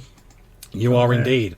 There are a lot of animal bones on the floor, and there are sort of old blood stains on the floor, and like a couple of little spatters of fresher blood. Okay. And you're having to be like quite careful because you're having to like pick your way across these bones, trying not to tread on any of them. Ooh. Too far. Okay. Okay. At this point, make me your move silently roll.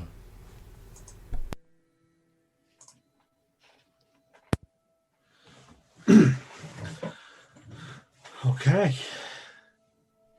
So is that a success for you? It is.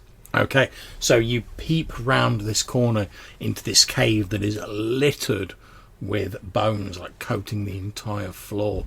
Most of them are animals, some of them look vaguely humanoid, and in the centre of the sort of like the rear of the chamber, clawing at what looks to be like a deer carcass, which has been pretty much rendered to shreds, is what appears to be a humongous cave bear, rather similar in stature to the one that you faced on Witch Isle, about 15 foot tall, large fangs, blood covers its maw, it's got its face, doesn't appear to have noticed them, and it's got its face like buried in this deer carcass that it's like ripping to pieces, almost like it's pulling pork, and it's like slathering down this steaming meat from this deer carcass, bits of it occasionally plopping to the floor.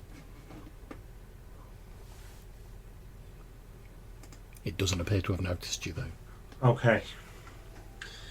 And I'm guessing I'm out of everyone else's sight, right?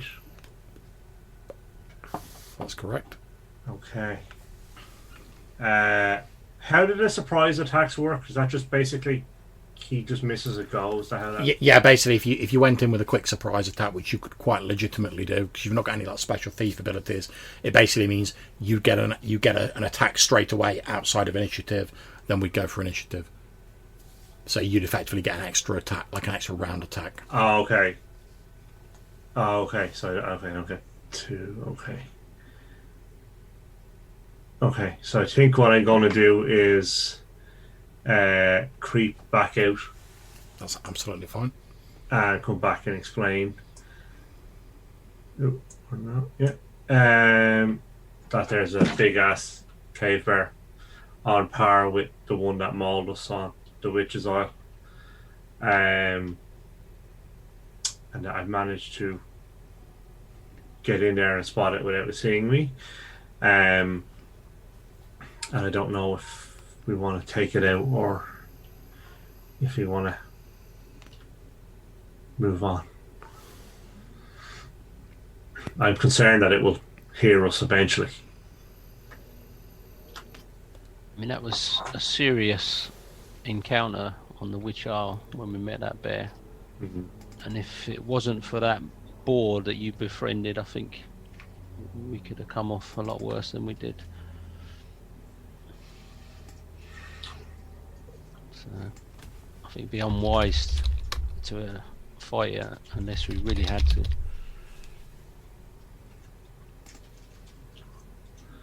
Should we try and get out of here whilst it's busy eating?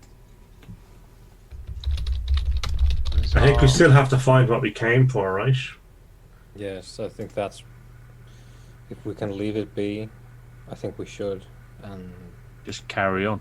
carry on and try and find whatever is here. Can our new friend give us any more descriptions of the cave, which way he came in from the other entrance?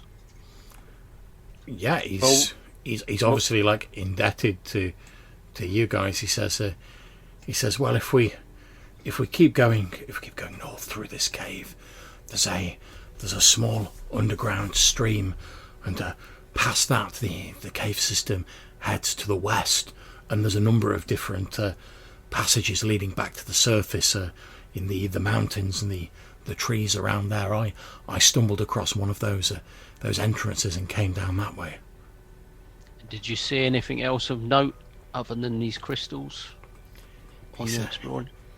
He says, yes, I did see some people who who were moving around off the western branch of the cave. But I don't know, there was something funny about them. The way they were walking, like they were sort of dragging their feet. But I didn't like the look of them, so I kept quiet and kept clear of them and just snuck past. But there's plenty of... I passed a lot of mosses and mushrooms and various things like that, but that was about it. Let's go and check that out. Let's get out of here and check out these shambling folk. And bring your buddy with you. Let's try and take a wide berth of the cave then and go as quietly as possible. Up.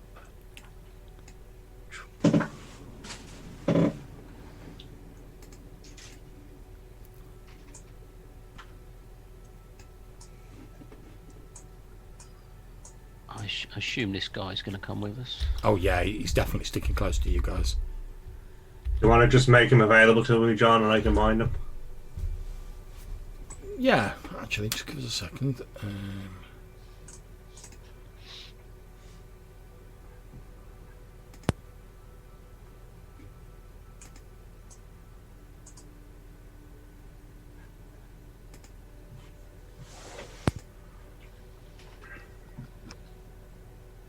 Right, hopefully you guys should be able to move that now. Yeah, I have him now, yeah.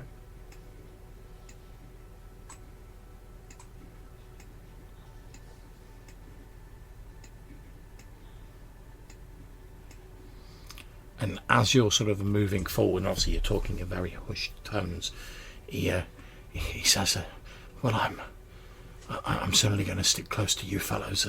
I'm indebted to you. He says, my name's Gordon Sinclair, by the way. Nice to meet you, Gordon. I'm Malcolm. Oh, please, I'm in your debt. Yeah. And where do you hail from, Gordon? He says, well, I originally stayed at the fort for a time, but there were a number of us who didn't want to stay there permanently, and we struck out on our own, hoping to set up farmsteads, etc. Well, I've never really been one for farming.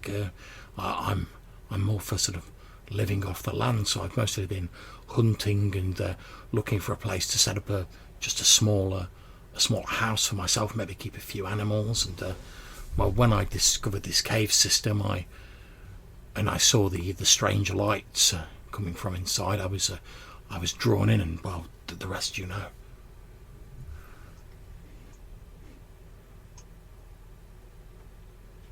Yeah, well, we'll be sure to escort you out of the cave, at least. Oh, thank you. And as you continue moving north, Leopold, you see more of these crystalline growths, and a short distance beyond them is what appears to be a small underground but fairly fast flowing stream that is flowing, as you reckon it, from east to west. And Gordon, this is where you said to the west were these shambling humanoids? He says, yes, if we continue past the stream and continue north, eventually the cave system bends westwards, and that's where I came in, and that's where I saw those strange folk.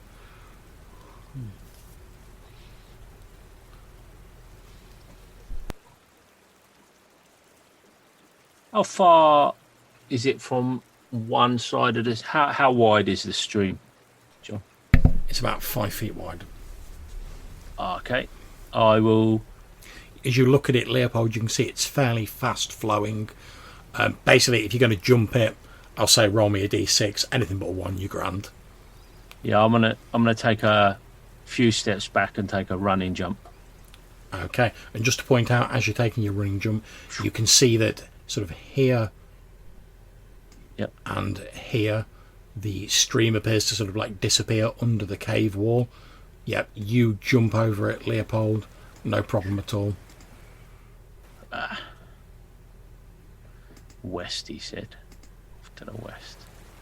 Can I examine where the river runs into the cave to see if there's anything in that passageway or? Yeah, you can see the sort of like where it reaches the cave wall, like the river appears to go like under the cave wall, and then you can hear the sound of like the rushing water. So obviously it sort of like goes underground for a bit. Okay. And then sort of continues beyond the wall. You can hear you can see that it's obviously flowing, so you know it does continue beyond here, but you can't see beyond it unless you like want to stick your head under the water or something like that.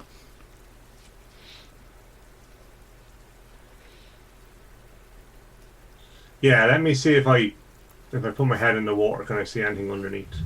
Okay, make me a d6 roll.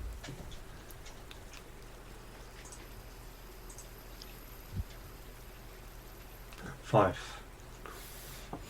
Okay, so you stick your head under the water. It's a little difficult to see because of the water and like the dust particles and stuff like that that are in the water, like the silt and stuff like that. However, you can see that it appears to continue for some distance in this direction. Okay. And you would assume that it also continues in this direction, but it's sort of flowing from east, where I've just pinged, to west. Okay. Okay, so cool. I guess we'll try and jump over and... Okay, give me that sweet d6 roll. Okay.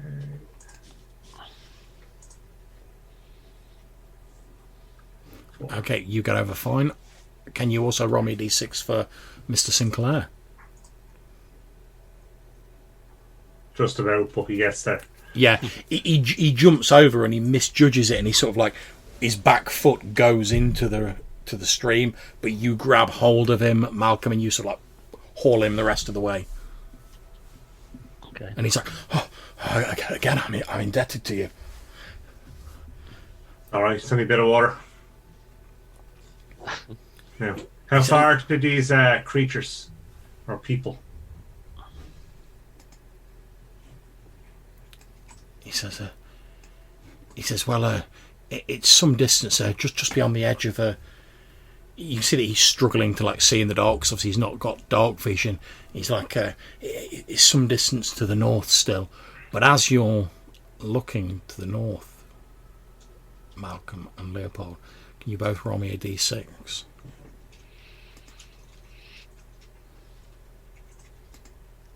Let me know if you get a 1.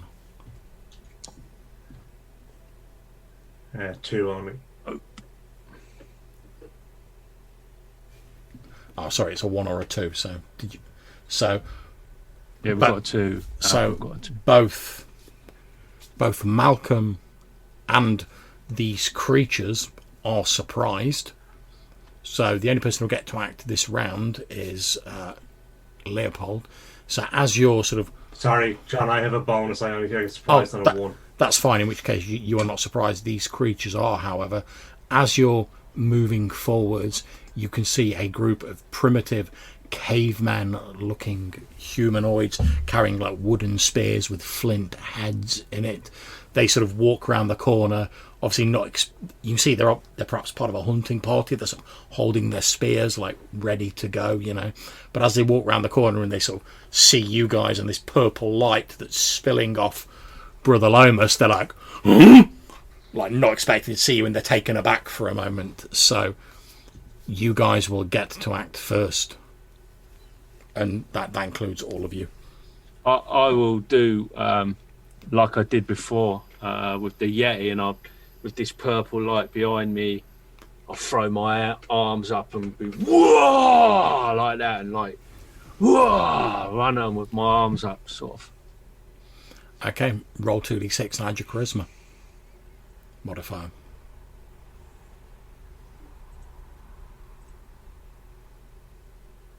A 9. Okay, they're not scared off, but there appears to be your sort of display of dwarvenliness seems to provoke a bit of sort of discussion amongst them, and it's all like primitive grunting, like like there's a lot of pointing in your direction, and they appear like generally confused by your antics. but it's difficult to get a read on their facial expression because they've got these sort of like primitive, almost like Cro-Magnon style like faces with like the pronounced sort of foreheads. But there's a lot of sort of grunty discussion going on between them and like pointing in your direction. But they don't appear to be like rushing you and throwing spears. They seem a bit surprised and confused rather than like, kill the dwarf.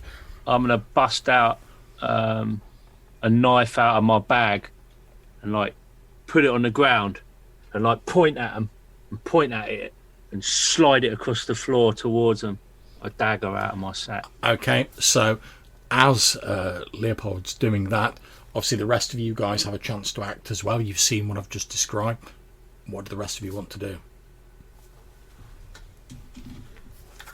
I just gonna push Gordon behind me, and then I'll put an arrow in my bow and kind of, I guess, hold my shot. I don't want to shoot anyone just yet, but I want to be ready to shoot quickly the next time. Okay. Well, I've still got to cross this stream, so I think I shall try and join the rest of the group. Okay. So D6. Ah. I knew that was going I knew that was going to happen. Okay. Rotund brother Lomas. Yes. So Brother Lomas goes to leap over the stream. At the last moment, he stumbles over a rocky outcropping. He plops into the water and is swiftly carried away. And you basically sort of see him sort of like that as he's being swept along. And then he like disappears under the water as the stream dips underneath the wall of the cave. I probably don't even see that, do I? No. Probably heard it. Yeah, you've definitely heard like that. As you like splash into the water. We're plunged into fucking darkness at that point.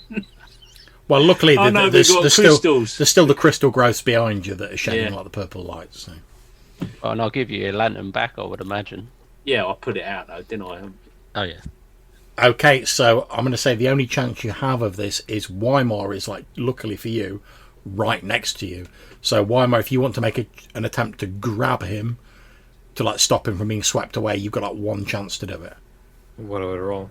Okay, so roll me 2d6 and add your dex modifier. Or you can use strength, whichever you prefer.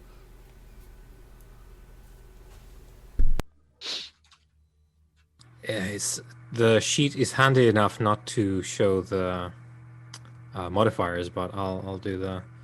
In which case, just make a strength or a dex check. That's fine. It was 18, which is not a success on the strength. Okay, so at that point, as you're sort of like basically like trying to grab him out of the water, make me a d6 roll.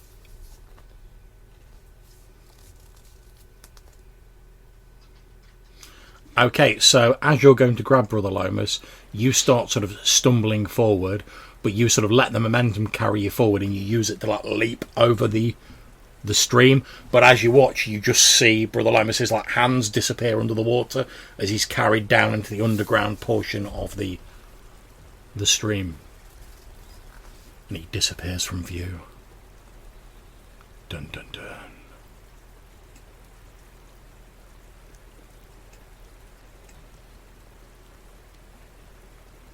Well, that was not good. We hardly knew. Alright, calm down, he's not dead yet.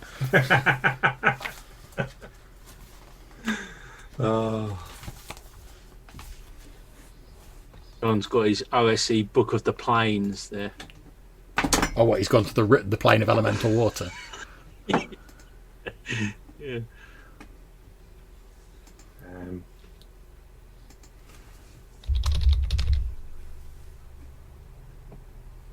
Okay, so what do you guys want to do? Well, I'm in negotiation. I'm attempting to open hailing frequencies with these fellow underground dwelling folk. See if I can get a bit of rapport with them. Okay, so after a few moments, they do sort of cautiously approach, and they get to sort of like roughly where you've thrown the knife, and they're sort of like looking down at it with like curiosity. One of them like pokes it a little bit with his spear. I'll be pointing at it. Look at it. Look at it. Eventually, like one of them sort of picks it up and he turns around and sort of shows it to his fellows. And again, there's a lot of sort of grunted discussion between them.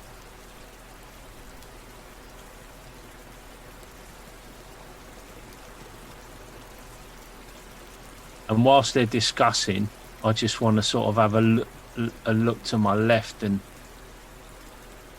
sort of, is this a wall here to my left?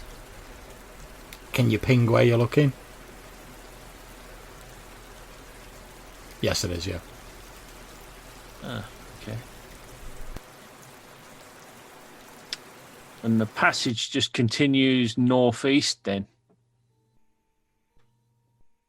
It would appear to, yeah.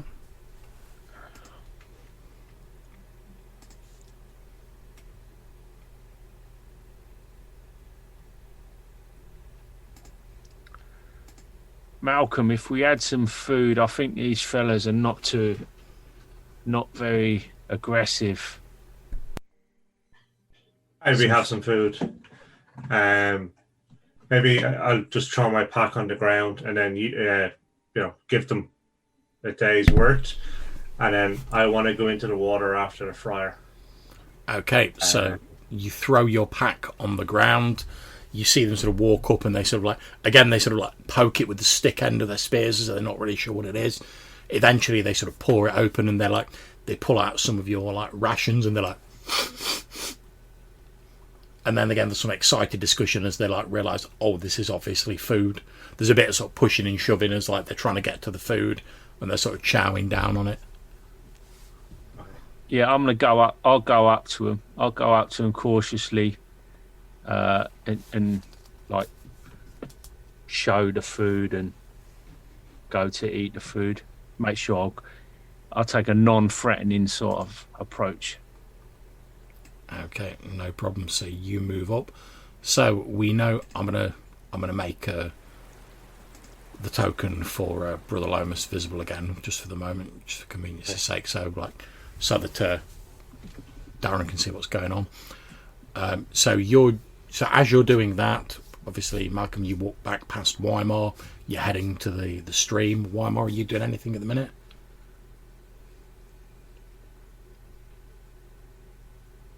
I was going to get into the water immediately, but then I realized that we're going to do something with the inhabitants here, but that seems resolved. And Malcolm, have you indicated in a fairly clear way that you have a plan? I guess I'm kind of nodding for you to stay here and make sure Leo doesn't start World War II, and then I will take care of the fryer and we'll come back. Okay, so I guess there's a moment where we're both looking at the river. We look at each other. You nod, I turn away. And what I'll do is I'll sort of inch a little bit closer to Leo, just sort of back him up. Okay, that's absolutely fine. So for a moment, we are going to skip over to... We're going to jump back a few moments, and we're going to skip over to Brother Lomas and what happened to him. So what I'm going to try and do is I'm going to try and effectively cut and paste your character into a new location. I'm not sure if that'll work, because it looks like I might have to drag it, so apologies if your vision goes a little bit skew-whiffed for the moment. So I'm going to drag you across quite a large map, but you will get there, don't worry.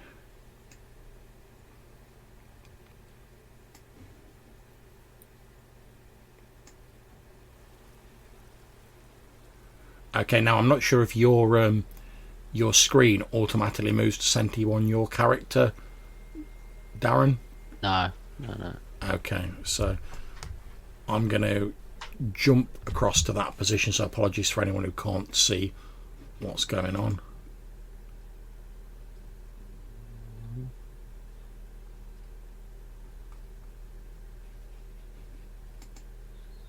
I can't see in a minute. You can't see. Okay, that's odd. It might have been me trying to move around the map when you tried to move me. I don't know if that's how it works.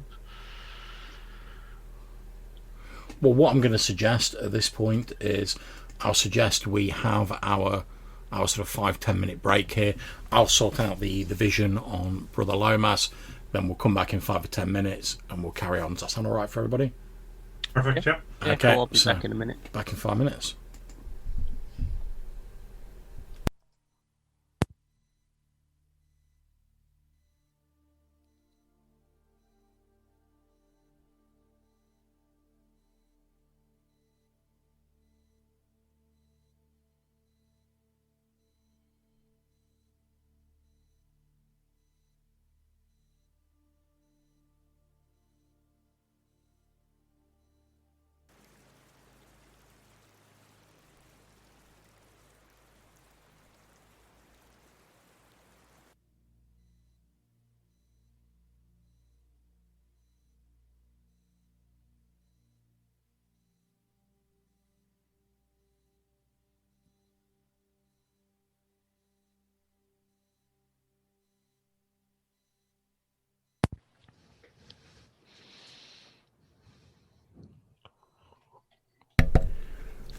Okay, Darren. So the area that I've sort of pinged you all to, I presume you can't see anything still. No, am I? Okay, so with your selection, if you select and sort of drag a rectangle over this area, it should reselect your character, and then you should be able to see. Yep. Yeah. Lovely. So. Yeah, I think it was just because you clicked on something else, so you didn't have your character selected when I moved them. Oh my god. Okay. Sorry, you can take in the majesty of that mushroom enclave before we. Okay. And what we'll do is we're going to switch to you for a little bit. I'll tell the others, because obviously you guys can all effectively move each other's tokens if you needed to. I'll tell the others to like select a rectangle as well, so they'll be able to see like what's going on. Oh, okay. So obviously the water was going east to west, or that way, yeah. Yeah, it started off on the east and it was flowing to the west. Yeah. Okay. And I've just gone through sort of dark. Yeah, you've caves. You've basically been jostled along in. Now, luckily for you, because you were holding a crystal, that's waterproof. So you've actually been able to like see the journey as you've gone. Whereas if you had a torch, it would have gone out straight away. Yeah. So you've basically seen that you've been jostled through some sort of underground, like narrow passageway, and you're getting not of taking any damage, but you're getting like knocked off rocks, and you're having to sort of like try and like dodge stalagmites while holding your breath and whatever. And you're just about to sort of like go, oh, I'm in trouble here, like I can't hold my breath much longer, when suddenly you see like light up ahead and you're able to like out of the water. And then obviously when everyone else gets back, I'll describe the bounteous grotto that meets your gaze. And now, am I still travelling at some sort of speed at this point, or I'm going to assume at this point, if you wish, you can have like scrambled over to the bank so you can like pull yourself out. Yep. Okay. Yep. We'll go with that then. Okay. Cool.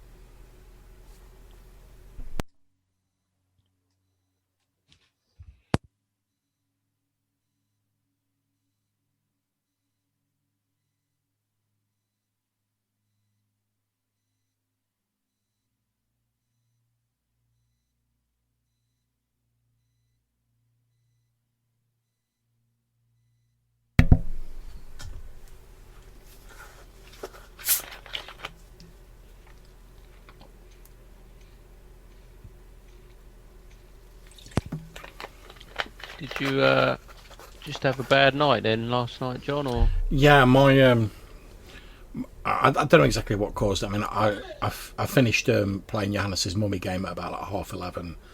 I normally take about an hour to get to sleep, so I stayed up half an hour with like the missus. Sorry, on a second, I should shut this door. We're getting a lot of noise. But yeah, I basically stayed up half an hour. went to bed, did a bit of reading for a while. Took me about an hour to get to sleep, and then I don't know why. So I don't remember like waking up or anything. But my sleep apnea thing, it measures like how much like deep sleep you get. Like so, when you turn it off in the morning, it's like you've got so many hours of like deep sleep. So although I don't remember waking up, I woke up feeling like tired AF, and when I checked it, it was like, oh, you've got like 1-2 hours of sleep. So I don't know whether there was like a noise outside or something, and I woke up a bit, but not enough to like actually be aware of it, because Hannah said she like heard me like tossing and turning all night. So I don't know what it was, but I just had like a couple of hours sleep, so I woke up like in desperate need of coffee, basically. So how does it tell between sort of low sleep and? I believe it's to do with the something to do with like your breathing. I believe. Oh, how much you breathe. Yeah, because obviously you're like breathing in and out, and I believe your breathing's like different when you're in like down. deep sleep. Yeah, because what mine does is it starts off with just like a very gentle like flow of air, so it doesn't like keep you awake when you get into sleep. And then when it registers your breathing's changed, you go into deeper sleep. It like ramps up the airflow a bit to sort of try and like combat the sleep apnea. It's a cool bit of kit. Yeah, it's a cool bit of kit. But like I said, I've no idea why I had such a poor night's sleep. I just every now and I mean it's a lot better since I've had my sleep apnea machine, but just every now and then I get like a really dire night's sleep and just wake up feeling like I've not slept at all. So I wonder if that happens to other people, and obviously because they're not recording it and that they don't. Yeah, probably. I mean, I only really noticed it and got diagnosed because I was just waking up every morning feeling like I'd not slept. And I was like, well, I know I went to bed, I know I went to sleep as far as I was concerned. Went to the hospital and they gave me loads of they gave me like it's basically like a box with like electrodes and whatever, and you tape them on yourself. You do a couple of nights sleeping with that, and that sort of registers like how much like deep sleep you're getting, and like how many times your breathing's interrupted. And like my doctor, like as soon as he took it, like the amount of like interrupted breathing I was getting, he was like, yeah, we need to sort you out like rapid.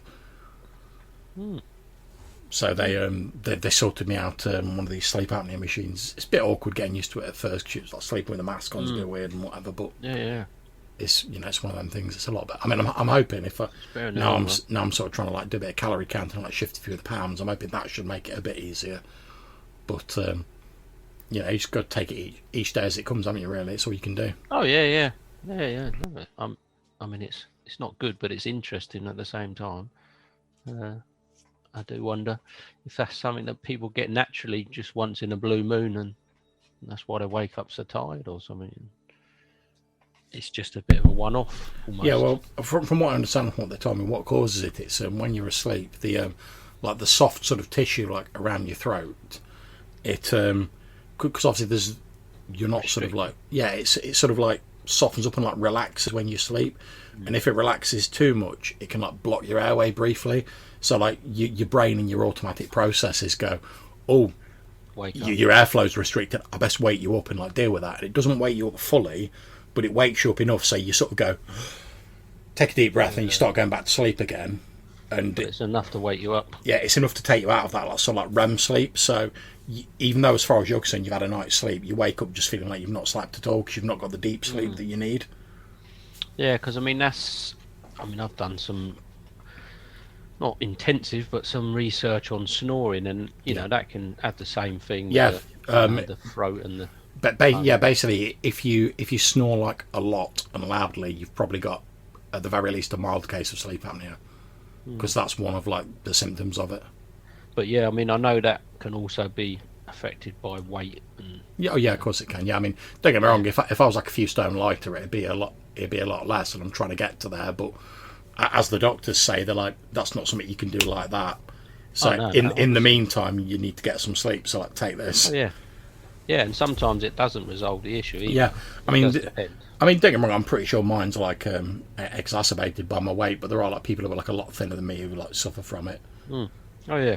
Oh no. I just meant from a snoring point. Oh yeah.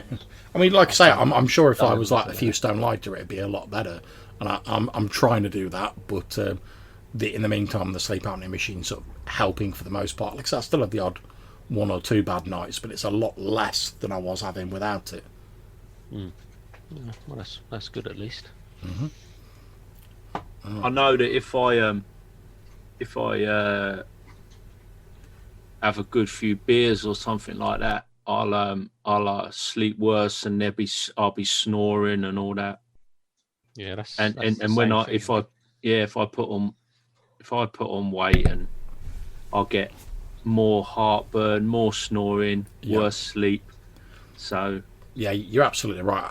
If you're drunk loads, it does make it worse. yeah, it does. Yeah, I think maybe that's the relaxation thing again. It You does just- depend on what type of snoring you got, because mine's all Yeah. nasal Yeah, because of my dodgy nose. yeah. So it don't really help. Well, it's nothing to do with Nah. drinking. No, mine's- drink, so I think mine but comes more from the wait. throat. Yeah, Well, it if does it's more affect from it. sort of like there, then it's more likely to be sort of like a sleep apnea style thing. Whereas, like you say, if it's more sort of nasal, not so much. From what I understand, but obviously I'm no expert. I just know what they've But, told me. yeah, I have found it, or I thought it helped when I lost some weight, but I'm not convinced it did actually. All right, we seem to have lost me. Johannes in the Zoom. Can Well, I? you said on. He did ping there to say yeah, that his yeah. PC was acting up. Oh, right, okay. I'm going to Well, try and reboot. yeah, we'll give him a few minutes. Sorry, I've had to shut down my Facebook because like my computer's struggling a bit with like all the windows I've got open. So, but yeah, if he posts anything again, let me know, guys. We'll give him a few minutes and then we'll. Yeah, it's just in the Zoom chat there. All right, okay, cool. Well, in fact, what we may as well do is we may as well start off because obviously we're covering what's happened to Brother Lomas, so Weimar's not directly involved in that. So now I'm assuming that Colin and yourself, Rob, you can't see anything on the area that I've pinged at the minute that I've sent No, you nothing, to. just black So, space. so basically, if you drag and select a rectangle over this area,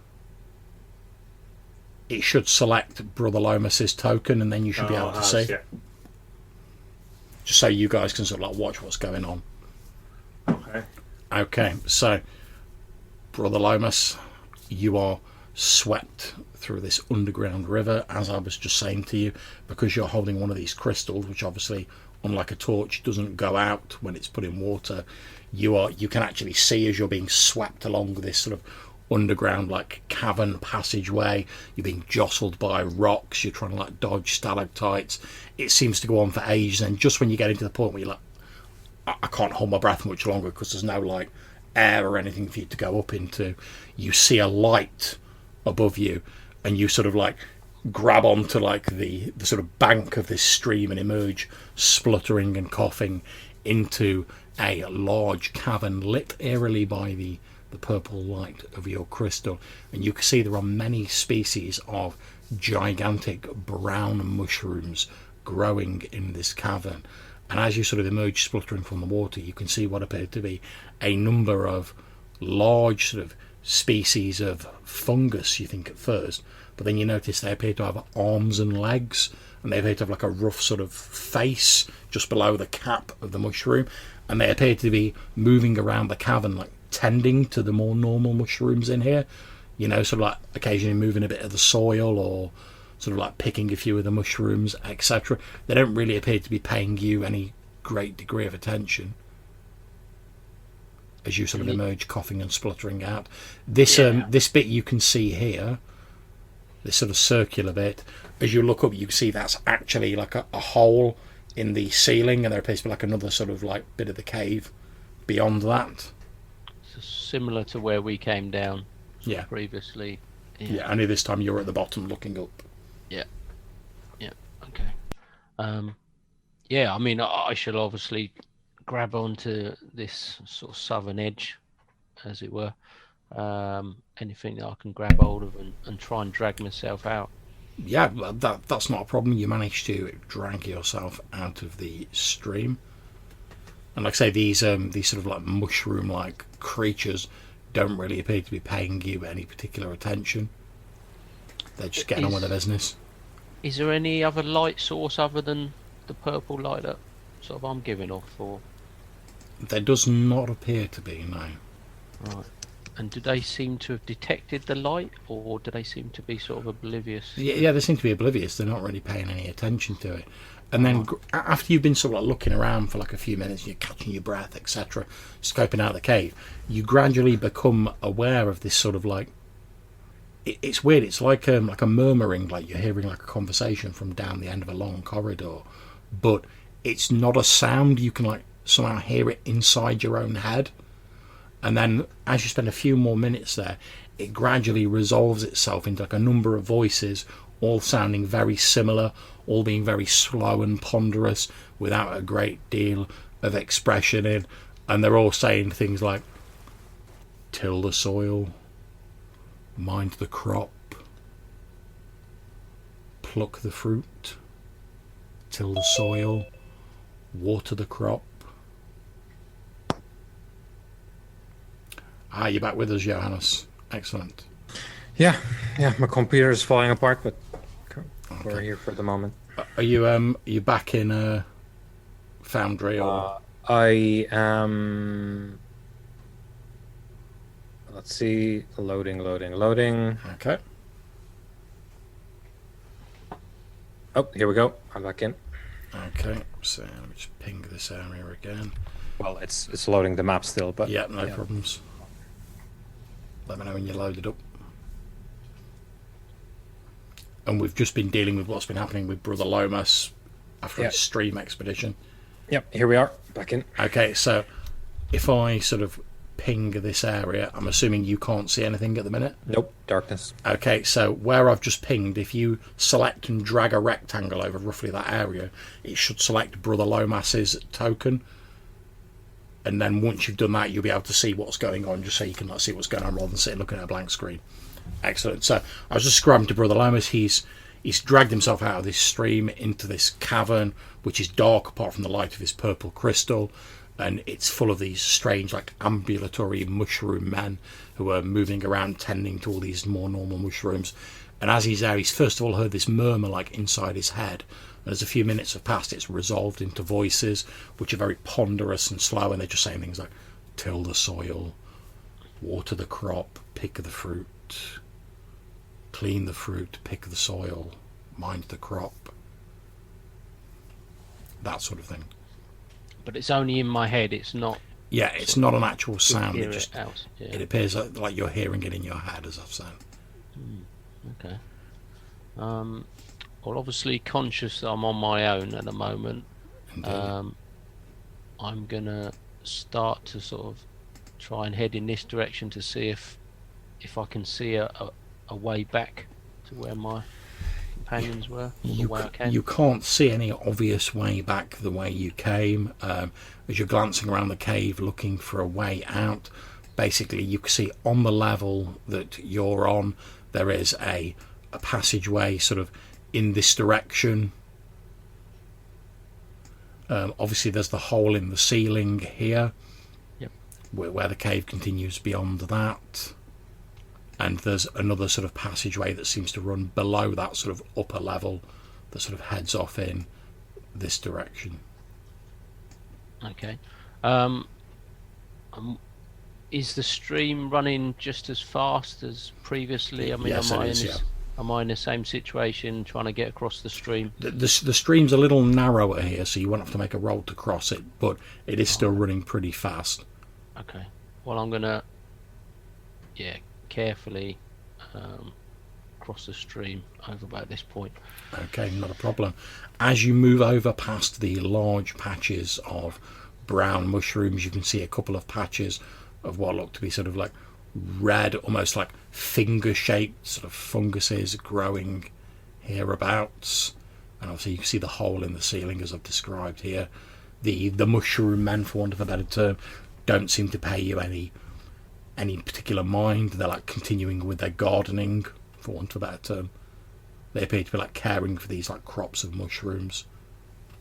And again, you can hear this constant sort of like telepathic droning in your head, but it just appears to be them sort of like describing what they're doing. All right. And these other figures, sort of to the north from where I am, are they similar? Are they sort of? They're on the upper level. You can't really tell at the moment. You can just sort of like see that there is something there in the light of your crystal, but you need to actually sort of like get a bit of a better look. So I could go underneath that. Oh yeah. Yeah. Oh, okay. Well, I'm gonna see if there's a sort of tunnel that goes back to the east, back, like I say, to where my colleagues I'm thinking might be. Okay, now this tunnel here appears to head off to the northeast. It's not going in exactly the direction you want, but it is going vaguely in an eastern direction, and you're just about to maybe think about going in that direction when you're about to be joined by a second party. So just give me a moment, because I've got to be able to find Markham and drag him over.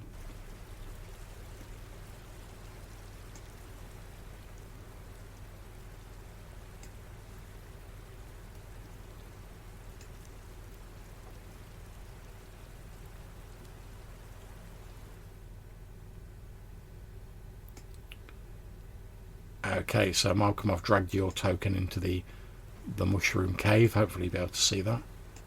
I can, yeah. So if you click on your character, it'll sort of like default to your sort of mode of vision. So you're just about to potentially walk up this passageway, Brother Lomas, when again you hear a sort of coughing and spluttering. Because you've been using dark vision, Malcolm, you've seen pretty much the same thing as you were swept down this passageway. You've splashed out and dragged yourself up onto the bank of the stream, and as with Brother Lomas, you found yourself in this mushroom grotto, for want of a better term, with these strange fungoid figures moving around, tending to them. And again, after a few minutes, you slowly become aware of this this telepathic choir of droning voices describing the seemingly mundane tasks of caring for these mushrooms. Okay, I'll rush over and help him out. Yeah, no problems. Make sure he's all right. How's it going, brother? You crazy fool! You should never have come after me. We have to stick together. Weimar will look after Leo, and they'll wait for us on the far side. Is there any way back? Not through the water, I don't think, if the current is too strong. I was just about to explore to the northeast. These mushroom-looking creatures at the moment seem to be, not interested in us whatsoever. And there is a hole in the ceiling similar to the one we came down back at the cave entrance. Okay. But again, there seems to be some figures walking about up there. Okay. Can I see them any better with my dark vision, John? Or are they still just... You can indeed see them better with your dark vision. So as you're looking, you can see what appear to be two what look like human corpses. However, they're standing upright on the edge of this hole in the ceiling. And you can see that there appear to be strands of like fibrous growth, sort of like all through their muscles and the bones that are showing, and there's random bits of like mushrooms and fungus like sprouting on their bodies, but they appear to just be sort of standing there with like a vacant expression on their face, like sort of. Okay.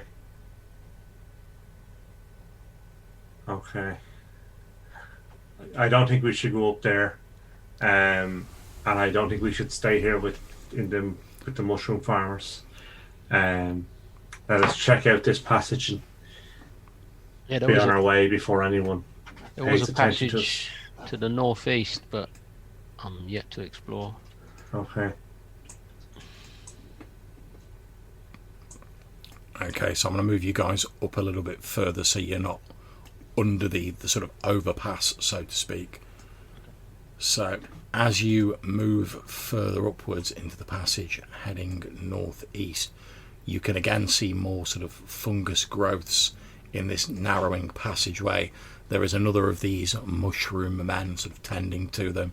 There's a patch of the red fungus beyond, and standing next to it is another one of these sort of like zombie-like mushroom infested creatures, just sort of stood there like slack-jawed, sort of staring into nothingness. Okay. It's not making any sort of movements towards us as the light approaches, or Nope, it doesn't appear to react at all. Hmm. And as you move closer to it, like the sort of telepathic voices of the other mushroom men fade away, and you've just got the one voice you presume of this mushroom man. But again, it's just saying things like, like tend the crop, water the fruit.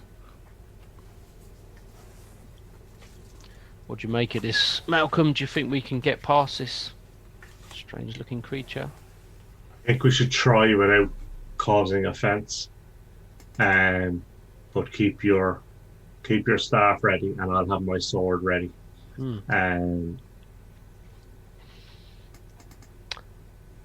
And so I'm basically going to try and hug the east sort of wall of this passageway and see if we can find any way that sort of goes around to the east. Yeah, feel free to move yourself, guys. so I'll just move up past it. Yeah, so as you continue moving down the passageway, you see more of these fungus zombies, for want of a better word. Again, they're sort of standing there like slack-jawed. They don't appear to react to your light from the crystal or make any move towards you, hostile or otherwise. They seem entirely unaware of your presence. But now you can see them a bit closer. You can see they are actually obviously like dead humans that appear to have these fibrous like mycelium growths through them, which are sort of sprouting random patches of fungus and mushrooms all across their bodies. And do they look? Is their gear and clothes modern, or they look like ancient? Or They look like they're quite ancient.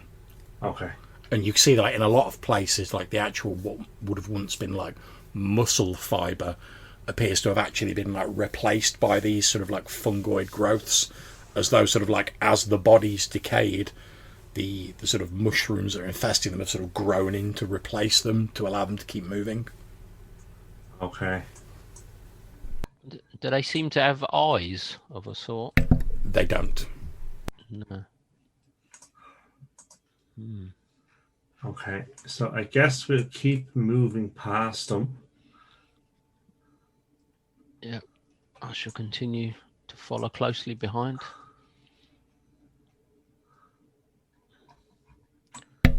Okay, not a problem.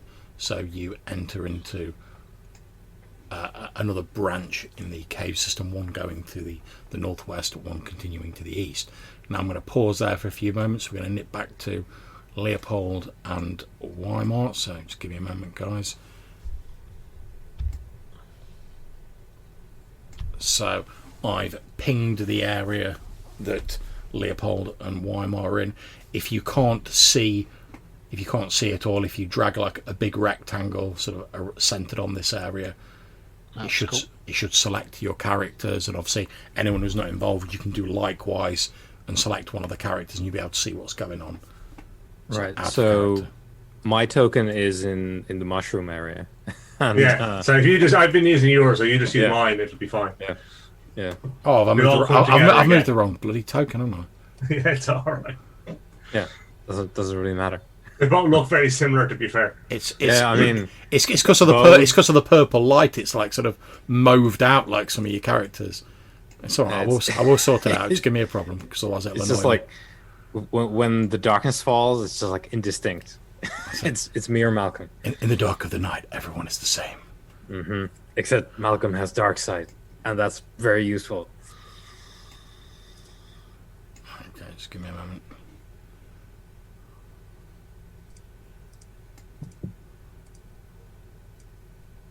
Alright, so there's Weimar back when he gets there.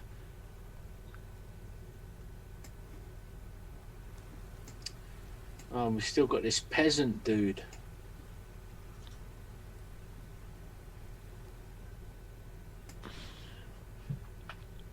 That's Gordon.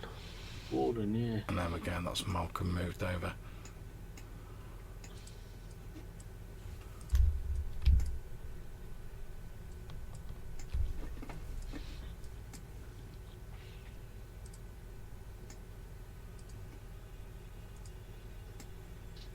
What are you thinking, Weimar? What do you think? These fellas. I'm thinking Malcolm and the friar might be gone.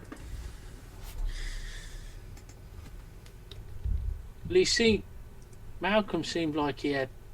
I didn't see the friar go, and then Malcolm jumped in the water. Mm-hmm. And I keep looking back at these fellas, watching them chow down. I mean, these folks seem pretty simple, and not much of a problem. Mm-hmm. If we don't rile them up, I think, you know, they're just basic folk. But did Malcolm say anything to you? Do you know what he was thinking? He was going after the friar. I was going to do it myself because I almost saved him, but then the current took him. So, John, on that topic, which way does it flow? It flows from east to west. East to west, okay. So you think, Leopold, we should try and circle round, go forward, see if there's a way towards whatever destination the water has? Yeah, so head up this rise and to the north, follow the... Yeah, whilst these fellas are busy. Yep, go for it. We're not in combat rounds or anything. Right, okay. Yeah. So I'll make sure that Sinclair comes with us. Yeah, that's fine. Yeah, I'll pick up the pack, give them a bit more food. They grunt appreciatively. And step away, and we'll head up. Oh, you haven't got any light, have you? I'll light the lantern so that these guys can see. Okay, so you're holding the lantern, is that correct? Yeah. Okay. Well, could give the lantern to our new torchbearer. Yeah, I was just gonna say he just got promoted to torchbearer. Absolutely fine. Just give me a second, and I'll put a light source on him. See, I feel a little bit bolder with the light. It normally encourages you human folks in the dark if you've got a light. Gordon Sinclair. Dim light.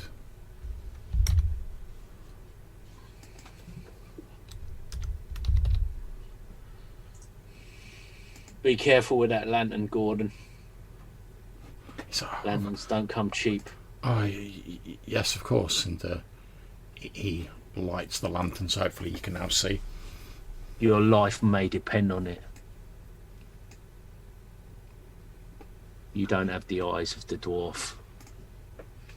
Rising up.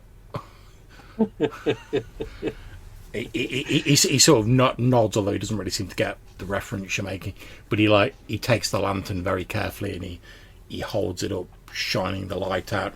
As you're doing that, you see eventually the sort of cavemen-like people. They've got the rations that you've given them.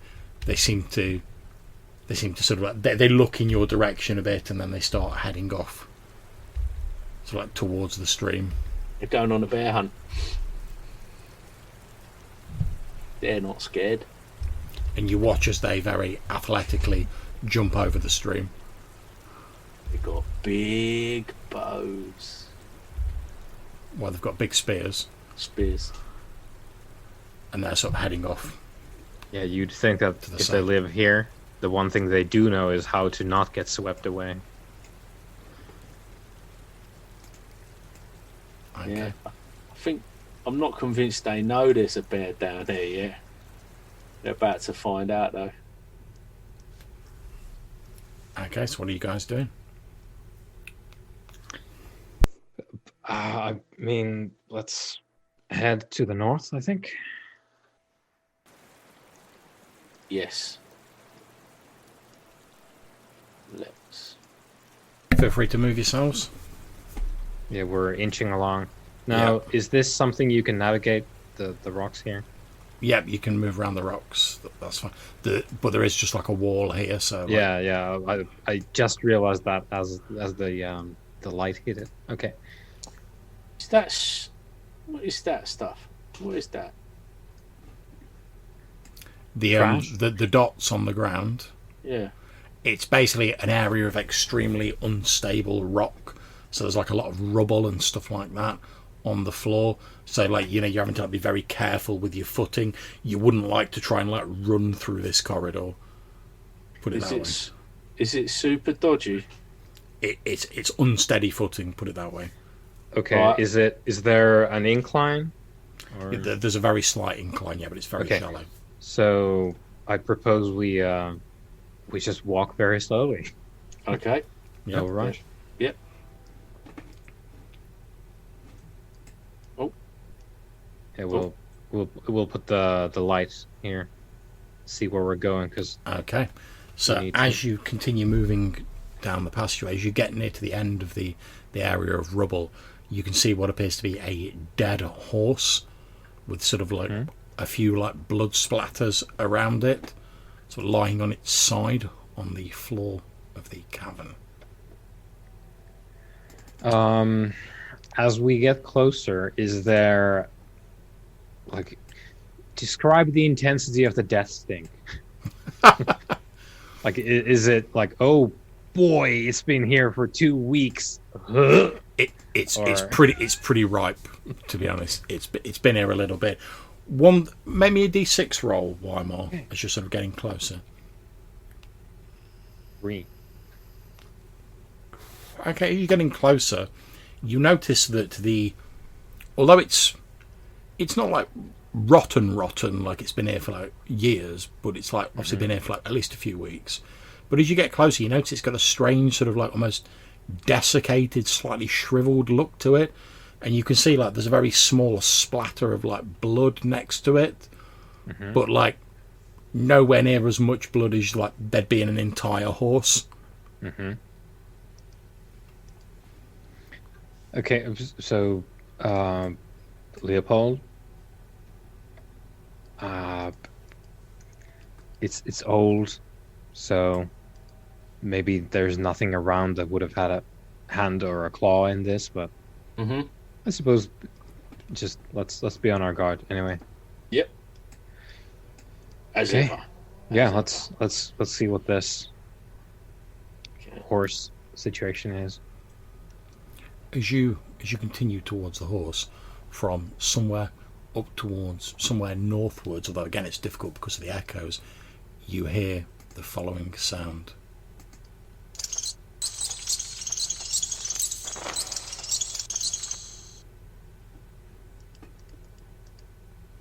Okay, some kind of chirping. Mm-hmm. Okay, small animals of whatever kind lives here.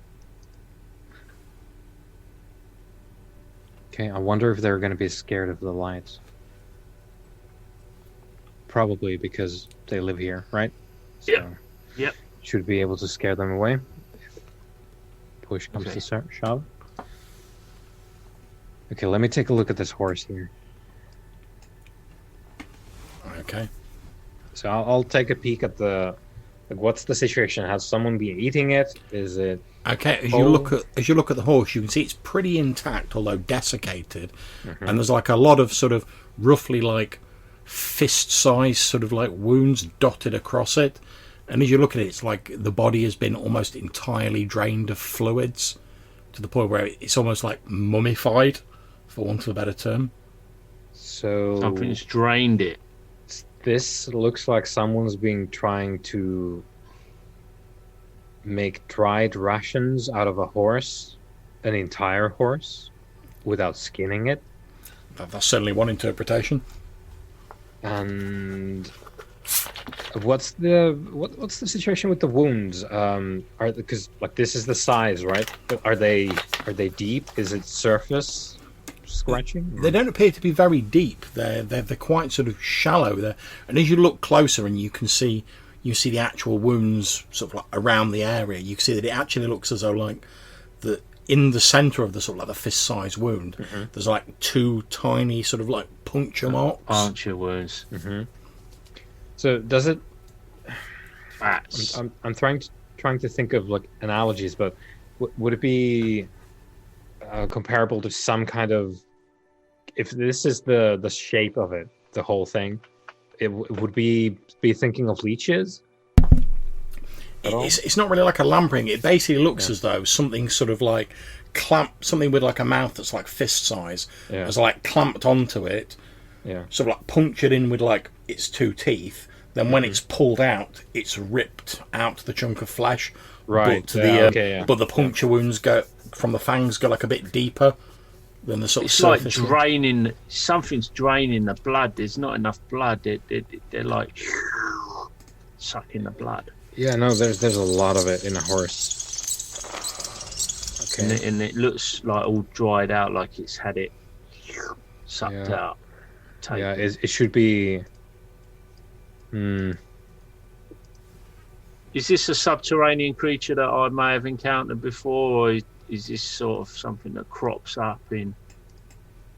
Is this? Well, you're aware there are species of bat that drink blood.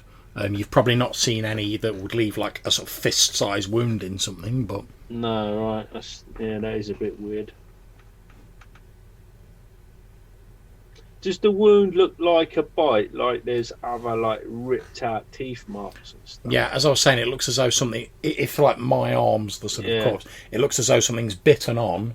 Yeah, proper bitten. It's the fangs there have like gone in deep, and then when it's pulled out, it's like ripped a chunk out. Like a big cat.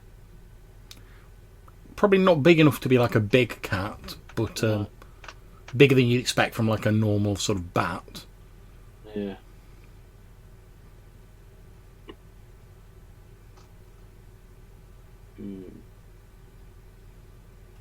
Maybe one of these.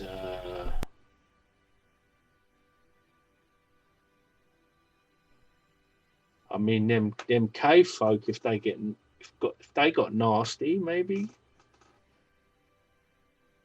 But they didn't really have big teeth or nothing, did they?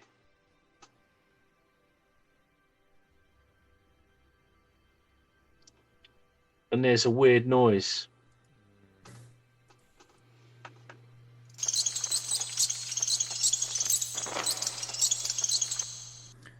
Right. So hold steady. I'll take a look. Just a peek around the corner here. Well, it turns out not a corner.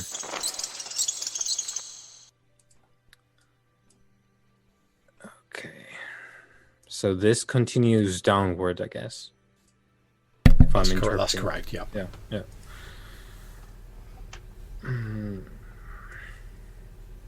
There's more blood here, so should we head this way?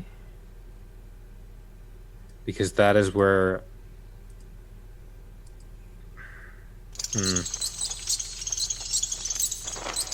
Well, I let's don't know.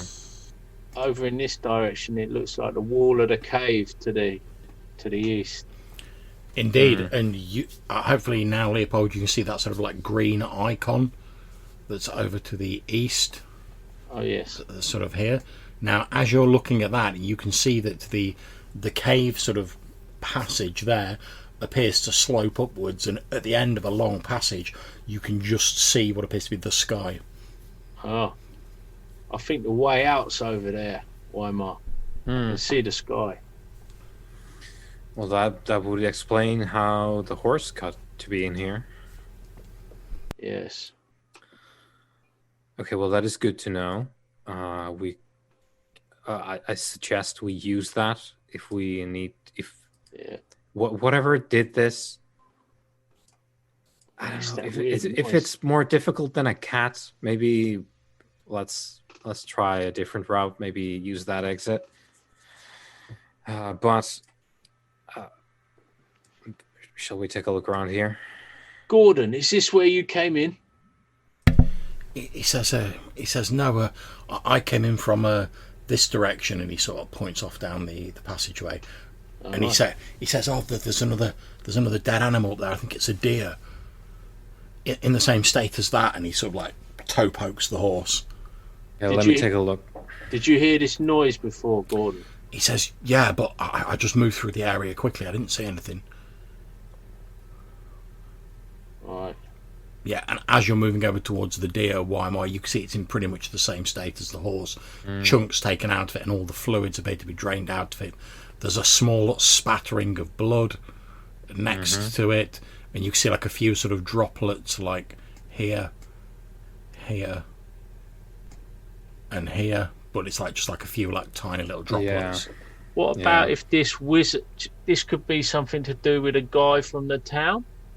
Could he be coming out here? And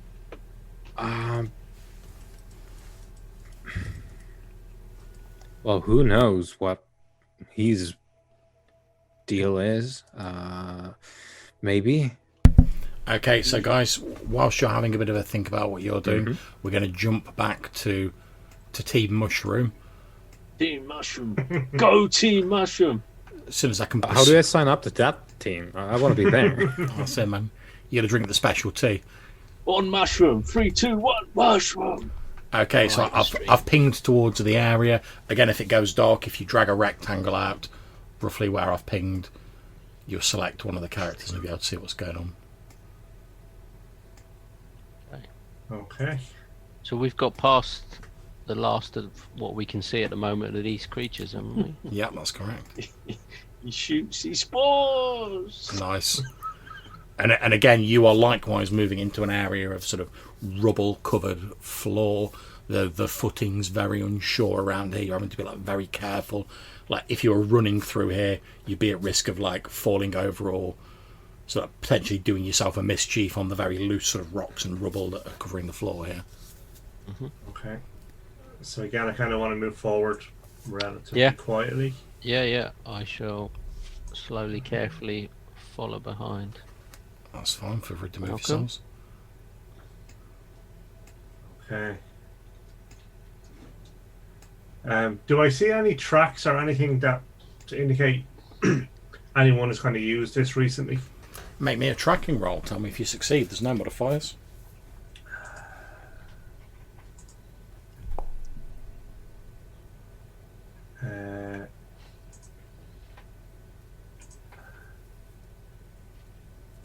Yes, I have succeeded. Okay, so you can see evidence of what looks like a small group of people, roughly sort of like humanoid, you're like 2 feet, etc. From the sort of depth of the impressions, they're probably sort of normal, sort of human size. Maybe like 4 or 5 of them have sort of moved through this area, heading in this direction. Okay. And do they look like they're wearing shoes or are they bare feet? No, they're bare feet. Okay. And would I seen enough of the Neanderthals to be confident that it's their tracks I'm seeing? Yeah, you think it's pretty likely, unless like some of the barefooted people have come through here, it's probably them. Okay. Right. And as I move across this passageway, what's that passageway look like? It appears to be a small, winding passageway, just like it's a very narrow sort of like little like almost crevasse in the wall, like a little sort of inlet. Okay. Stay here for a moment, brother, while I investigate this crevice. Oh. I shall just stand in the entrance. I'll move in far enough to see what happens. Okay. I'll just stand there in the entrance.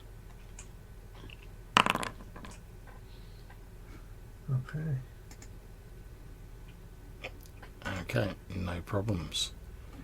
So, as you move into that area, presumably moving quite quietly, can you make me one of your move silently rolls? Quiet as a mouse. Okay, no problems. Stood in there, you can see what appears to be a human skeleton standing upright, wearing tattered clothes and holding a rusty weapon. Okay. It does not appear to have spotted you because obviously you're moving quietly. Okay, so I would like to sneak up behind it. Okay, that's fine. You've got your success, so you can easily do that. Okay. Sorry, I seem to have put him inside some wall that I shouldn't have done. Can you move him back Yeah, in? of course I can. No problems. Perfect. Okay, so I will. Yeah, I'm just really going to try and just chop him in half with my scimitar. Go for it.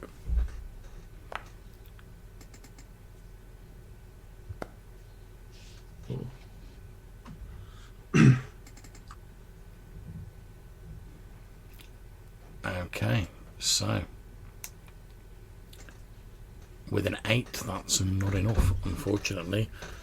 So as you attack this creature, your scimitar sort of rattling down the bones of it, it turns around and you can see this dull green glow in the eye sockets. Its jaw clacks open, no sound emerges, and with jerky, uncoordinated movements, it lashes out at you with the rusty sword that it's carrying.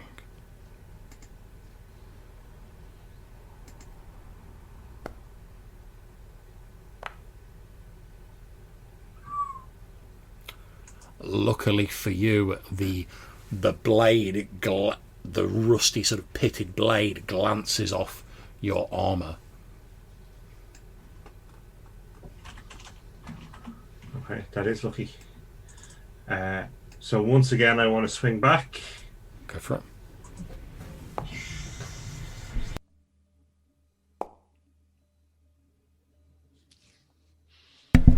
$15.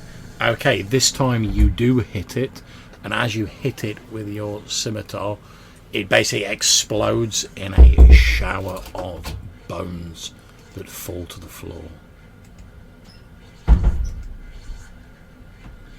Okay. Was there gems in the eyes, or was it just like a magical effect? Like a magical glow rather than gems. Okay. Okay. So I will very quickly, just conscious that the fire is waiting on me. Have I come to a dead end? You have indeed. Okay.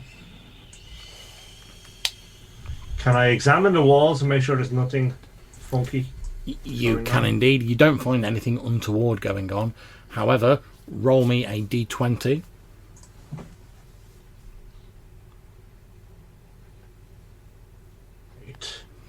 However, as you're sort of moving across and you move past the felled skeleton, you can see there is like the rusted remnant. You don't know how long it's been stood there, presumably motionless. There's the rusted, sort of like rotted remnants of a metal clasped leather pouch on its belt. And as you sort of search around in the bones where it's fallen, you find 8 gold pieces. Oh, nice. Okay. And then I'll just hightail it back to the friar. Okay, I'll tell you what, I'll just move you back to save having to dodge through there. Okay, cool. So there we go. Okay. Nothing in there but a few gold coins and a now dead skeleton. Shall we proceed? Certainly. Let's see if we can make our way back to our friends. I'll move up another 30 feet or so. And then is there any, there's still the same lot of tracks. Is there any other tracks down here, or is it just the same 4 humanoids? Just the same 4 humanoids. Okay, so I'll just move up to the end of the rubble. Ooh, dead deer. Indeed, as you move up to the end of the rubble, you can see what appears to be a dead, desiccated deer lying on the floor. Okay. And just beyond that, you can see what appears to be the flickering glow of a lantern. So I'm guessing we have some sort of calling system that I can whistle in. You most certainly can do. That's down to you guys. I'm quite happy for you to have arranged that. You've been adventuring together long enough. So I'll give out 2 sharp whistles to say that it could be us, and then see if we get a response back. So Leopold and Weimar, you hear these like this signal, these two short, sharp whistles? I think the answer is something along the lines of a long, continuous sound that like starts low, peaks, and then like fades out again. Yep. So you receive the appropriate response signal as described by like Wyman. breaking wind, kind of. Just a rise and fall. That's the Leopold method. Gotta go. Okay. And as you're rejoined by your fellows, you see the purple light of the crystal that Brother Lomas is carrying, and they emerge into the same cavern that you're in, with the desiccated horse and the deer, and the strange sort of twittering animal-like noise from the north. So I'm Found glad your way to, back then. yes, I'm glad to see you two gentlemen once again. John, this creature that's done the damage, is that a creature I'd come across in my hunting time? Roll me a d6. Yes, you're lucky to have survived, Brother 6. Lomas. You certainly don't need to tell me that. You think from the look of like the sort of bite marks, possibly it's some sort of large species of bat. Okay.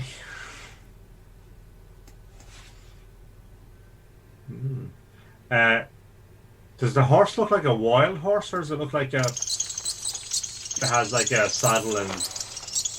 It looks like a wild horse. Okay. Okay. So does that chittering sound like bats? Yes. And you haven't worked out which direction. Yeah, it's up that north passage. Ah. I'm disinclined to go up there, judging by the state of these creatures. Well, we found some rather strange walking mushroom men in the caverns far to the west.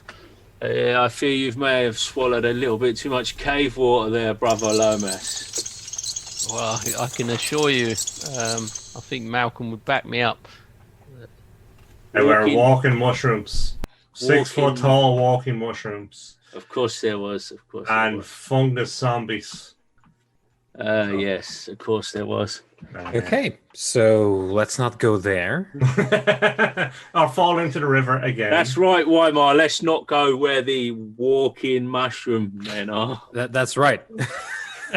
Whether or not they actually exist. Yes, I'm in no rush. Let's not. For either scenario. let's not investigate that further. The only thing I would say, guys, is that they were growing an awful lot of different types of mushrooms. And that's true. You could probably make a lot of tea. We have an exit over here. I'll point at the... Okay. So Weimar sort of points in this direction. Okay. Where as you look past the rocky outcroppings, you can see that the passageway does slope up, and you can just see like a tiny sort of like point of like daylight at the end of a long tunnel. Okay.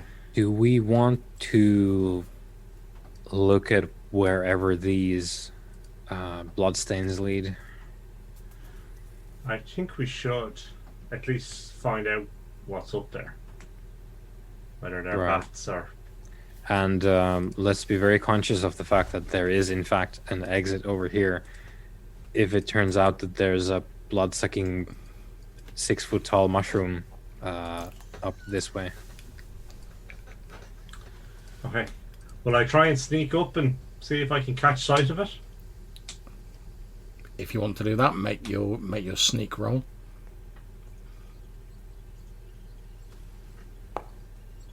Super sneaky. Not. Okay, well, move yourself up, because obviously you don't know you've failed the roll. Which one am I? Sorry, am I this one? Sorry. Now, okay. Okay, so as you advance into the small cave, again you hear this chittering noise coming from above you, And as you look up, you can see what appears to be about 8 large furry bats, like giant-sized bats. Their wings are folded up around themselves, and they appear to be hanging from the ceiling by their feet. Okay. Occasionally, one of them sort of lifts its face a bit and lets out this strange chittering noise. Okay. Probably got sleep apnea, hasn't he? That one. Yeah. So I'm going to slowly and super stealthily try and get myself out of the cave. Okay, make another roll. I normally wouldn't ask you for one, but these are bats. Like, super sensitive, like hearing is their thing. Sorry, I failed the first one. Oh, you failed the first one. Sorry, yeah, I was... Sorry, yeah. Okay, in which case... And I failed the second one, so... In which case, what I'm going to do is I'm going to move you back into the cave. That's fine, yeah. So, as you sort of, like, get to the centre of the cave, you sort of look up, and you meet the gaze of one of these bats, and as you do, they sort of unfold their leathery wings with a loud flapping and a chittering noise, and the cavern is soon full of these furry bodies sort of wheeling around and flying around in the air. I'm going to ask you, can you please roll me a d8? This is to see how many of them attempt to like latch onto you and drain your blood. Huh. 3. Oh, that could have been worse. It could have been much worse. Okay, so let me go for the giant vampire bats.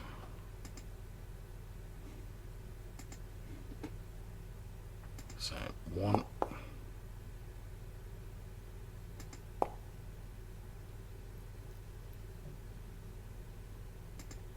2,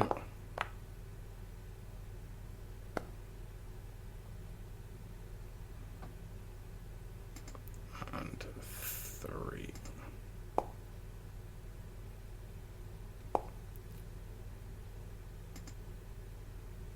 Okay, so only one has hit you, and that has done 2 hit points. Well, my AC is 16, John. Oh, your AC is 16, in which case you're grand. 3 of these bats try and sort of latch onto you.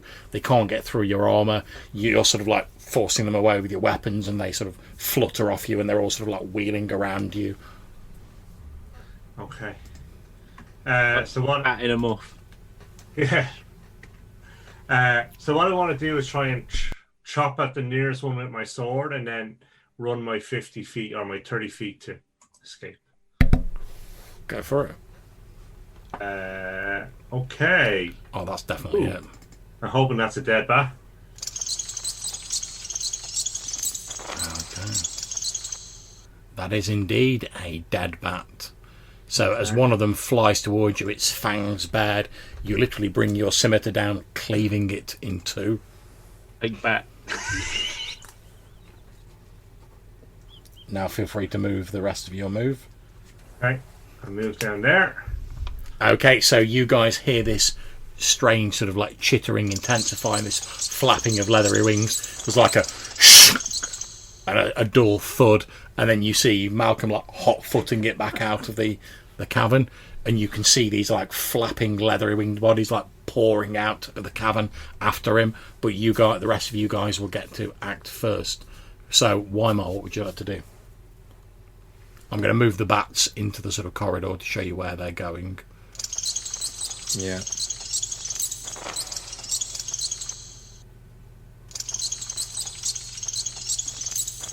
Okay. And Malcolm is where he is. He's running. Yep.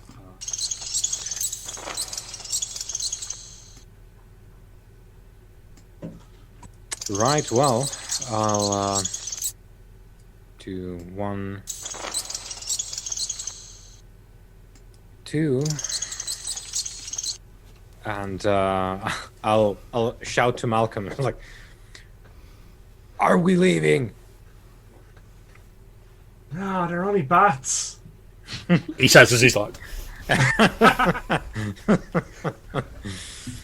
as he runs out of the cave and just like the hordes of batdom like pour out after him. Yeah. So No, they're only bats. And it's like, As he run past you. if you say so. I draw my pistol, shoot it at this one here. Nice. Okay, so obviously we're using the old school essentials firearms rules now. So make your attack roll. Okay, hopefully this works. I have it on my quick bar. And it is very close, which results in a bonus here. So let's see. No, that's a shit roll. 11. It is indeed a shit roll. However, because they don't possess firearms and they're animals, does your weapon have the panic quality? Yes, it does. Yes, it does. In which case, I have to make a morale check for these creatures. As literally, there's this like deafening roar of a black powder weapon as a gangster style while my draws his like flintlock. Sideways. Fires it sideways. There's this flash of powder, a loud explosion that echoes throughout the caves, a plume of thick, choking smoke that makes it very difficult to see. But I'm going to make a quick roll for these bats, because obviously they've got very sensitive hearing. They're not a big fan of the incredibly loud banging noises. Yeah, I just realized that's probably a real bad time. Yeah, they're not loving it, put it that way. I was just wondering if I had to make a morale check, to be honest. I'm making one. Okay, so That's going to be my excuse. Oh They- man, I failed my morale check. I had to leg it. sorry, you didn't have to make one. You know what gunpowder is. Yeah, but they might not know scary the to dwarf me. rolls. They might You not were know that. notified before. That's it. No one filled in the correct paperwork. I was like, excuse me, unlawful discharge of weapon. Sorry.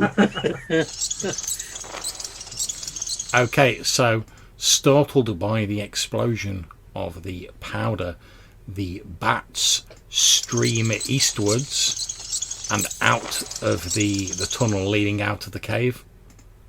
So they all sort of fly in this direction and go straight out of the tunnel and out into the night air.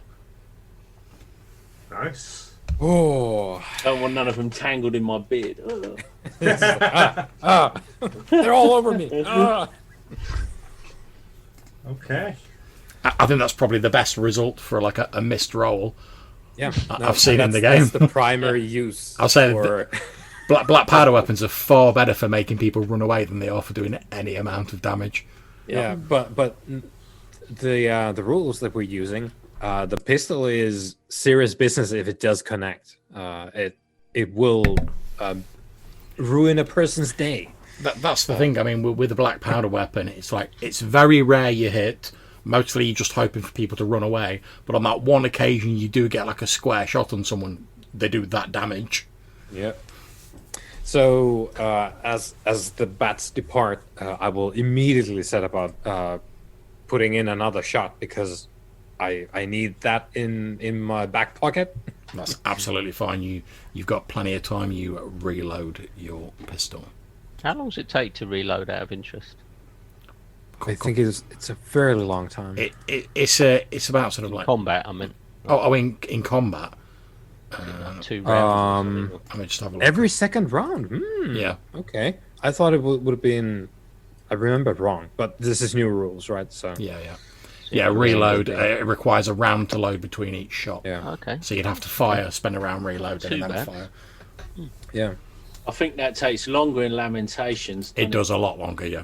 yeah. 10 rounds or something. But that's basically what I you was fire it remembering. once and it's you Yeah, drop it, yeah. yeah. Where we It takes basically- you out of the it basically takes that weapon out of the combat. Yeah. Really, you Yeah, fire and it. what you do is you have a bandolier of pistols and you Yeah, just yeah. walk and toss them out. as you go. Obviously, we're using the sort of like the preview firearms rules that Gavin Norman kindly sent me a copy of for OSE, and I think he's basically trimmed that down a bit just so you can get a bit more use out of them. I mean, they're still fairly inaccurate, but at least you're not just sort of like boom, oh that's that weapon gone. Right, I may as well drop it. Yeah. Right. Okay. Good. Well, that went well. I say as I reload the pistol. Did you see anything in there, Malcolm, of interest I've seen 8 bats that were trying to eat me. Okay. So is there anything in there, John, that would be worth going back for, or can I go back in and have a look? Okay, yep, so you can go back in, that's absolutely fine. Nothing appears to cause you any problems. There are no more bats in there. However, you can see the sort of the floor of the cave is coated in a thick layer of guano. Okay. And you can also see the bones of previous meals and things like that in there. So I'm just going to make a roll to see if there's anything of particular interest in there. And I'm also going to turn this sound effect off because it's going to start getting right on my nerves.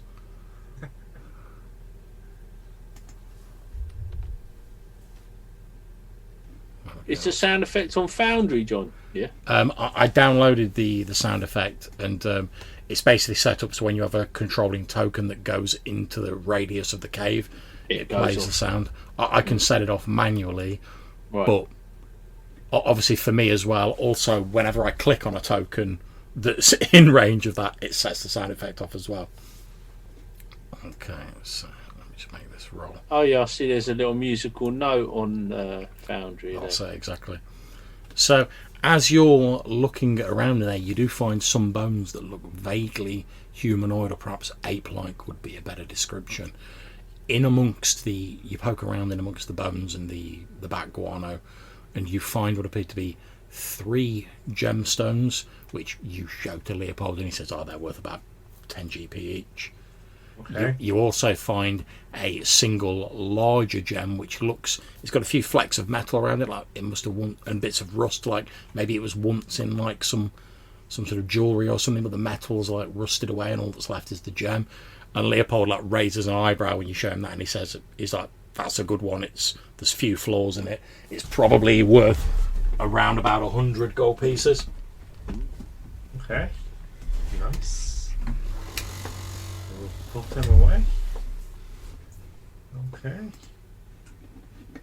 But other than that, you don't find anything in there. Okay. Where to now, guys? Still no sign of anything Wizardish. wizardish. Yeah. But beyond the walking mushrooms. Yeah, let's take a look around.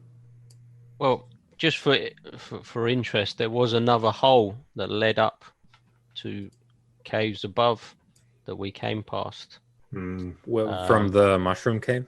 Yeah, similar to the one we came down near the cave entrance. So there is another level above.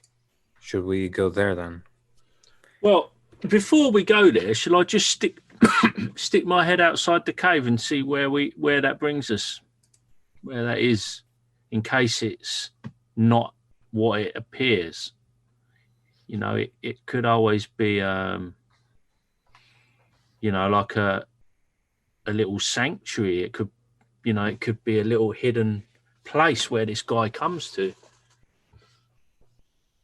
Yeah, let's definitely have a look anyway. You are right, or at the very least we'll get our bearings. Yeah, exactly. Yeah, that's. So we'll have a mosey up that way, John. Okay, so you have a mosey up to the passageway. You walk along it for a little bit. Obviously, the whole passageway isn't shown on the map, and eventually you emerge into what appears to be another small cave, sort of set in the side of the mountains. There's a few trees dotted around. You don't see any obvious signs of like habitation or anything like that. Yeah. So it seems like an alternative escape route or in route, depending on. Yeah, and like as you sort of look outside and you can take in the surroundings, you can sort of tell like roughly where you are in relation to where you went in. So in future, if you did want to come in via this, you would be able to find it. Okay. Okay, cool. Mushroom caves. Is there any other passageways that we've missed, John, as we were walking through that we'd have noticed but didn't examine? I think the bear, well, suspected bear lair is the one that we haven't really gone through. But okay, but I was in that and Yeah. I didn't see any Yeah, anything obvious? Yeah, I think mushroom side path. Okay. Well, to give you a very rough description, when you first came into the cave basically split into two and went east and then sort of north, and you guys went north. So there's whatever's to the east is off in that direction. Okay, so there is another bit down there as well. Okay. Do you want to do that bit near the entrance first, or do we want to do the mushroom? Well, I was just gonna say, John, do we reckon we'd be able to get up through that hole that we went past in the mushroom area? How high was it above us? It was only like 10, 15 feet. Yeah, with like a decent rope, maybe a grappling hook, you're pretty sure you could probably climb it.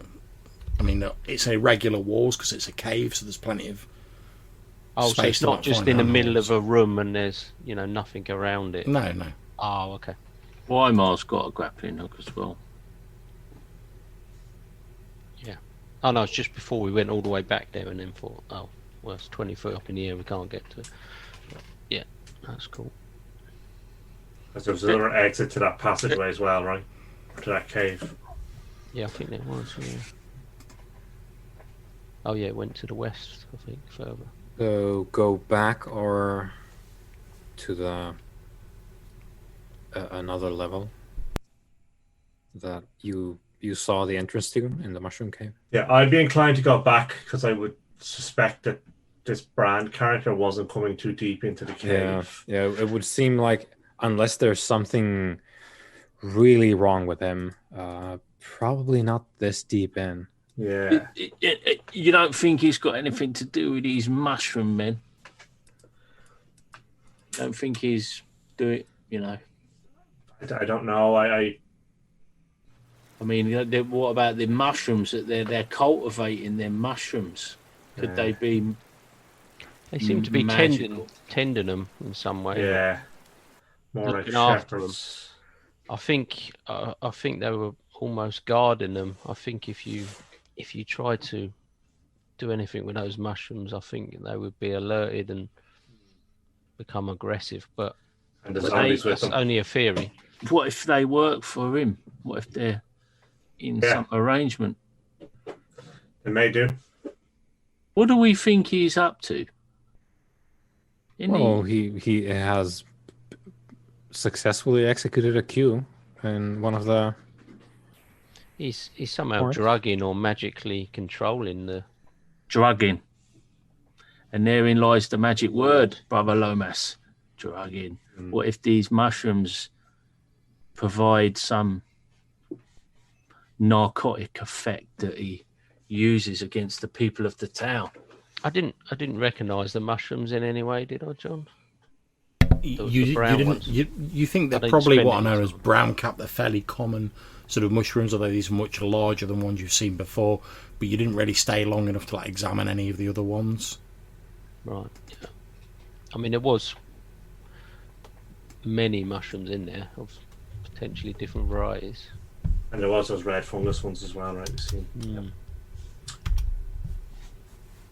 My sense is he's a noble and he wouldn't be this deep into the cave. I think we should go back to the door. And Let's go back and let's use a rope as we cross the water. Now, there's a bear back there, don't you? No, further back.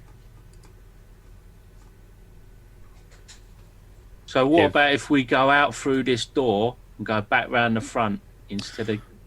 We could do that as well and take a look if there's some signs out of this entrance. Well, that way we can avoid this bear Mm-hmm. and go to the... I mean, that's where you want to go, isn't it? The Eastern Passage. That's what you're saying. Yeah. yeah. Okay. Yeah. So exit through the gift shop, or the Stage right. yeah. Okay, that is not a problem. It's like going to IKEA and then going down a little side Sure. chute. That's one way only. You can't go that way. Go down a little secret No. cut through. Don't go against the flow. Okay, that's not a problem. So what I'm going to do is, rather than drag your characters across, I'm just effectively going to delete them and then I'll put them back on, sort of at the start, so it'll all go dark very shortly.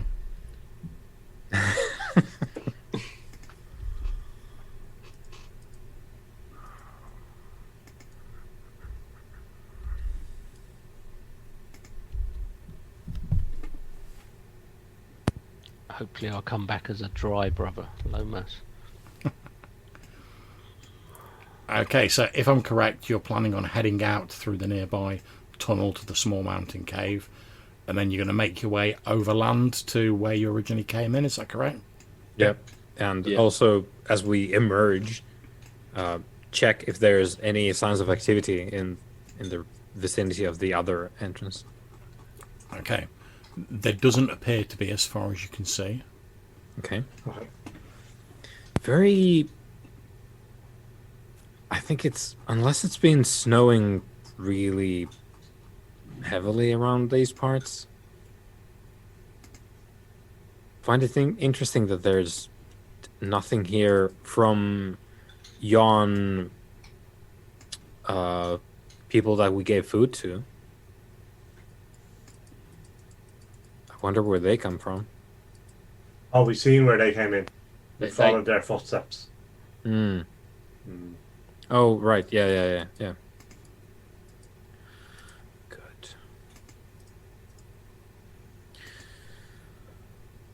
Do you think the cave people dropped in down through the hole? Is that where you found their footprints? No, we think they came in where the farmer Yeah. came in. Ah, right. That there's another passage up to the north there. Right.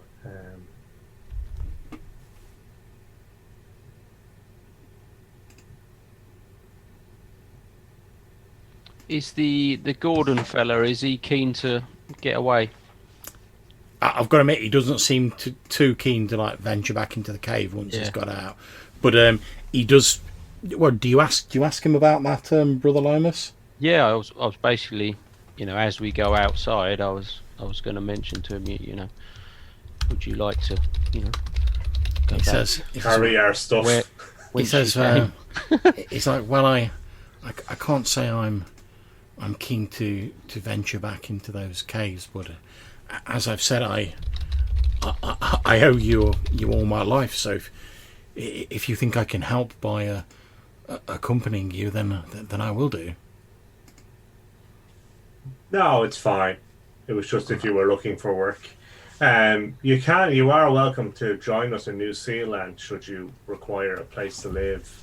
He says, well, if it's all the same with you, I'll stay with you for the moment. I feel a lot safer being around yourselves. As you can see, I'm ill-armed. Yeah, well, you're more than welcome to join us. Yeah. If he doesn't want to go, if you don't want to go delving into the caves, perhaps you could stay with the horses, Ponies, yeah. ponies. Yes, if you think that'd help. Yes, I would be very grateful if you could mind my ponies. Yes, of course. He sort of he says, obviously, it's do you mind if I keep the lantern with me for when it gets dark? Can I leave him a torch instead? Yeah, that's absolutely fine.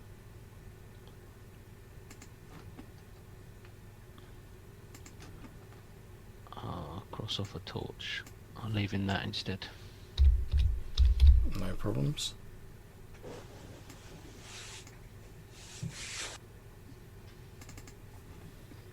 And you guys make your way back round to the cave via which you entered.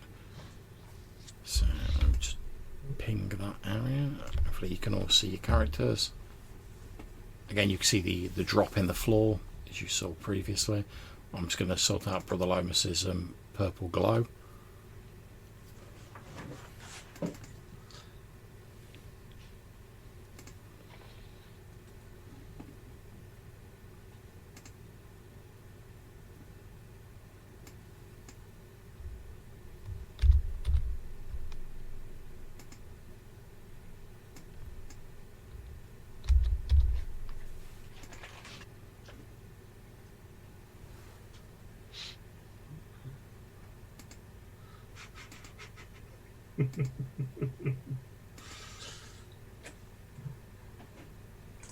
There we go. And again, you see the same hole that you saw previously. You guys, you worked out a method for getting down it, so I'm not going to make you go through all the rigmarole of like getting down that hole again. That's absolutely fine. Okay. And I guess I'll go ahead then and try and find this eastern passageway. Okay, not a problem. This is it here, John, is it? That's the one. Okay. So let me come up here and see. Okay. I do love the fact that while Brother Lemus is carrying that crystal, I can sort of see when he's coming onto the bottom edge of the map because everything starts going purple. Now, southeast or northeast, Leo?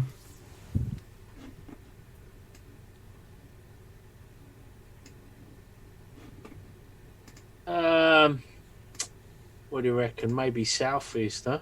Yeah, I think it south is what I would think.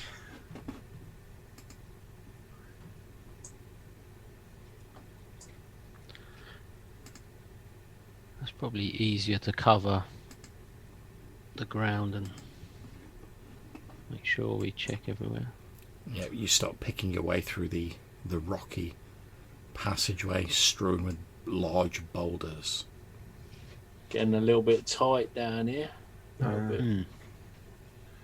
Is there any tracks or anything different down here? Or is it all just the same kind of layout? It's a similar sort of layout. It's difficult to find any tracks because it's so rocky and like solid down here. However, Leopold, as you sort of move up ahead, you can see that in the cavern beyond, which is full of large rocky outcroppings, stalagmites and stalactites, there are a number of what look to be animal and human bones scattered around on the floor amidst the rubble.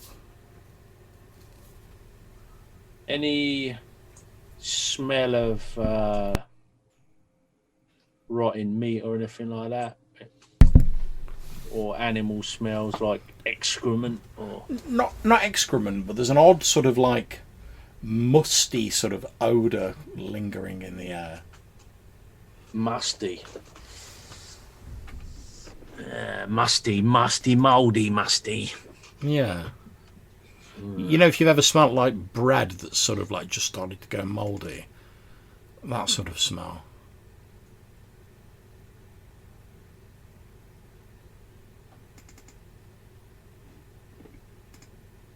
How tall are these rocks in the middle of the room, John? They're pretty tall. They're probably about sort of 5-10 feet tall, like big slabs of rock. Okay. Anything lurking overhead? There's the stalactites.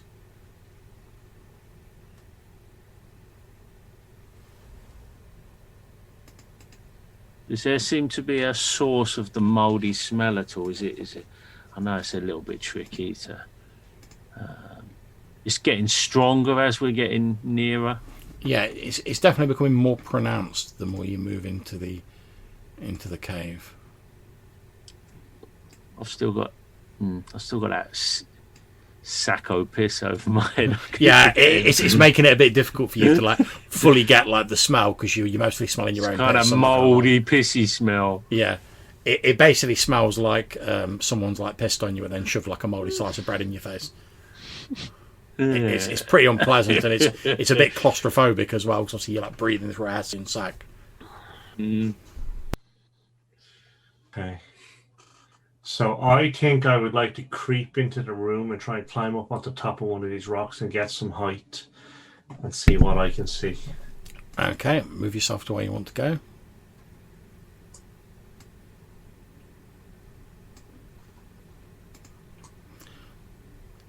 Yeah, you can see there's a lot of like large stalagmites here, up from the floor, stalactites hanging down from the ceiling. At which point, can you make me your move silently roll, please? Are the bones strewn about, John, or are they Yeah, like... they're scattered about everywhere. Yeah, that's a success. Success. Okay, that's absolutely fine.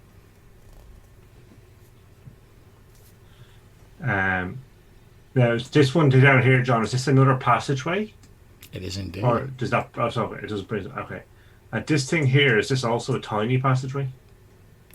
It is a tiny passageway, but it only appears to go to like here, and then you can see sort of like the wall. Okay.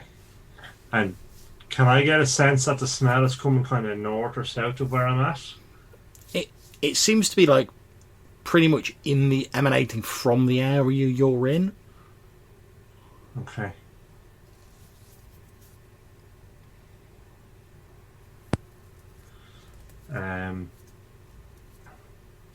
So I guess Didn't see anything on the floor there, Malcolm, or over on that rock where you are. Don't see any mould there, Malcolm, dear. no. Do I have any sense of what killed the animals or where the bones are? As you look at the sort of bones, you can see that many of them bear the marks of like as though something like quite strong has like literally like crushed the bones to like powder. Okay. Like maybe some sort of like high speed impact or something of incredible strength has just like smashed into these bones and like almost sort of like say powdered them. That's a bit weird. Mm.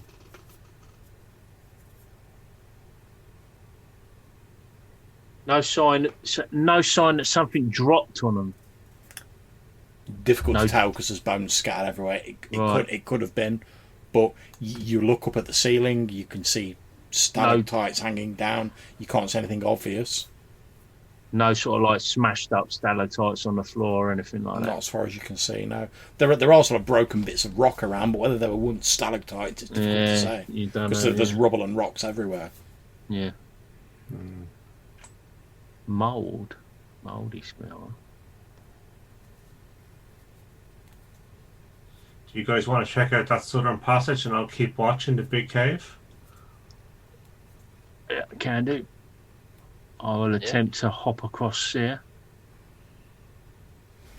Okay, stop that. I can see some more bones. So, well, before you see those bones, you get to there, Leopold. Uh-huh. And as Leopold's sort of creeping his way around to where he is now on the map, where I've moved him to, from just the other side of the rock that you're on, Malcolm, you suddenly see one of the stalactites appears to sort of like twist itself round so that it's like facing towards Leopold, and as it does, there's like a and a large yellow eye opens in the centre of it, and as you watch what appears to be a series of thick rocky tentacles burst out of the roper towards Leopold, and that is where we're going to end the session for this evening. Yeah. Thank you very much for playing, guys. I hope you all enjoyed it, and as the loud screech of the roper and the rushing of its tentacles fade away, we will pick up here next time to see what occurs. So obviously we'll dole out XP in a second, guys, but for now I'm just going to thank anyone who's watching this in an hour in the future. Hope you enjoyed the session as much as I enjoyed running it. Thanks to my wonderful players as always, and hopefully we'll catch you for the next session in a couple of weeks. Take care. Okay. So long.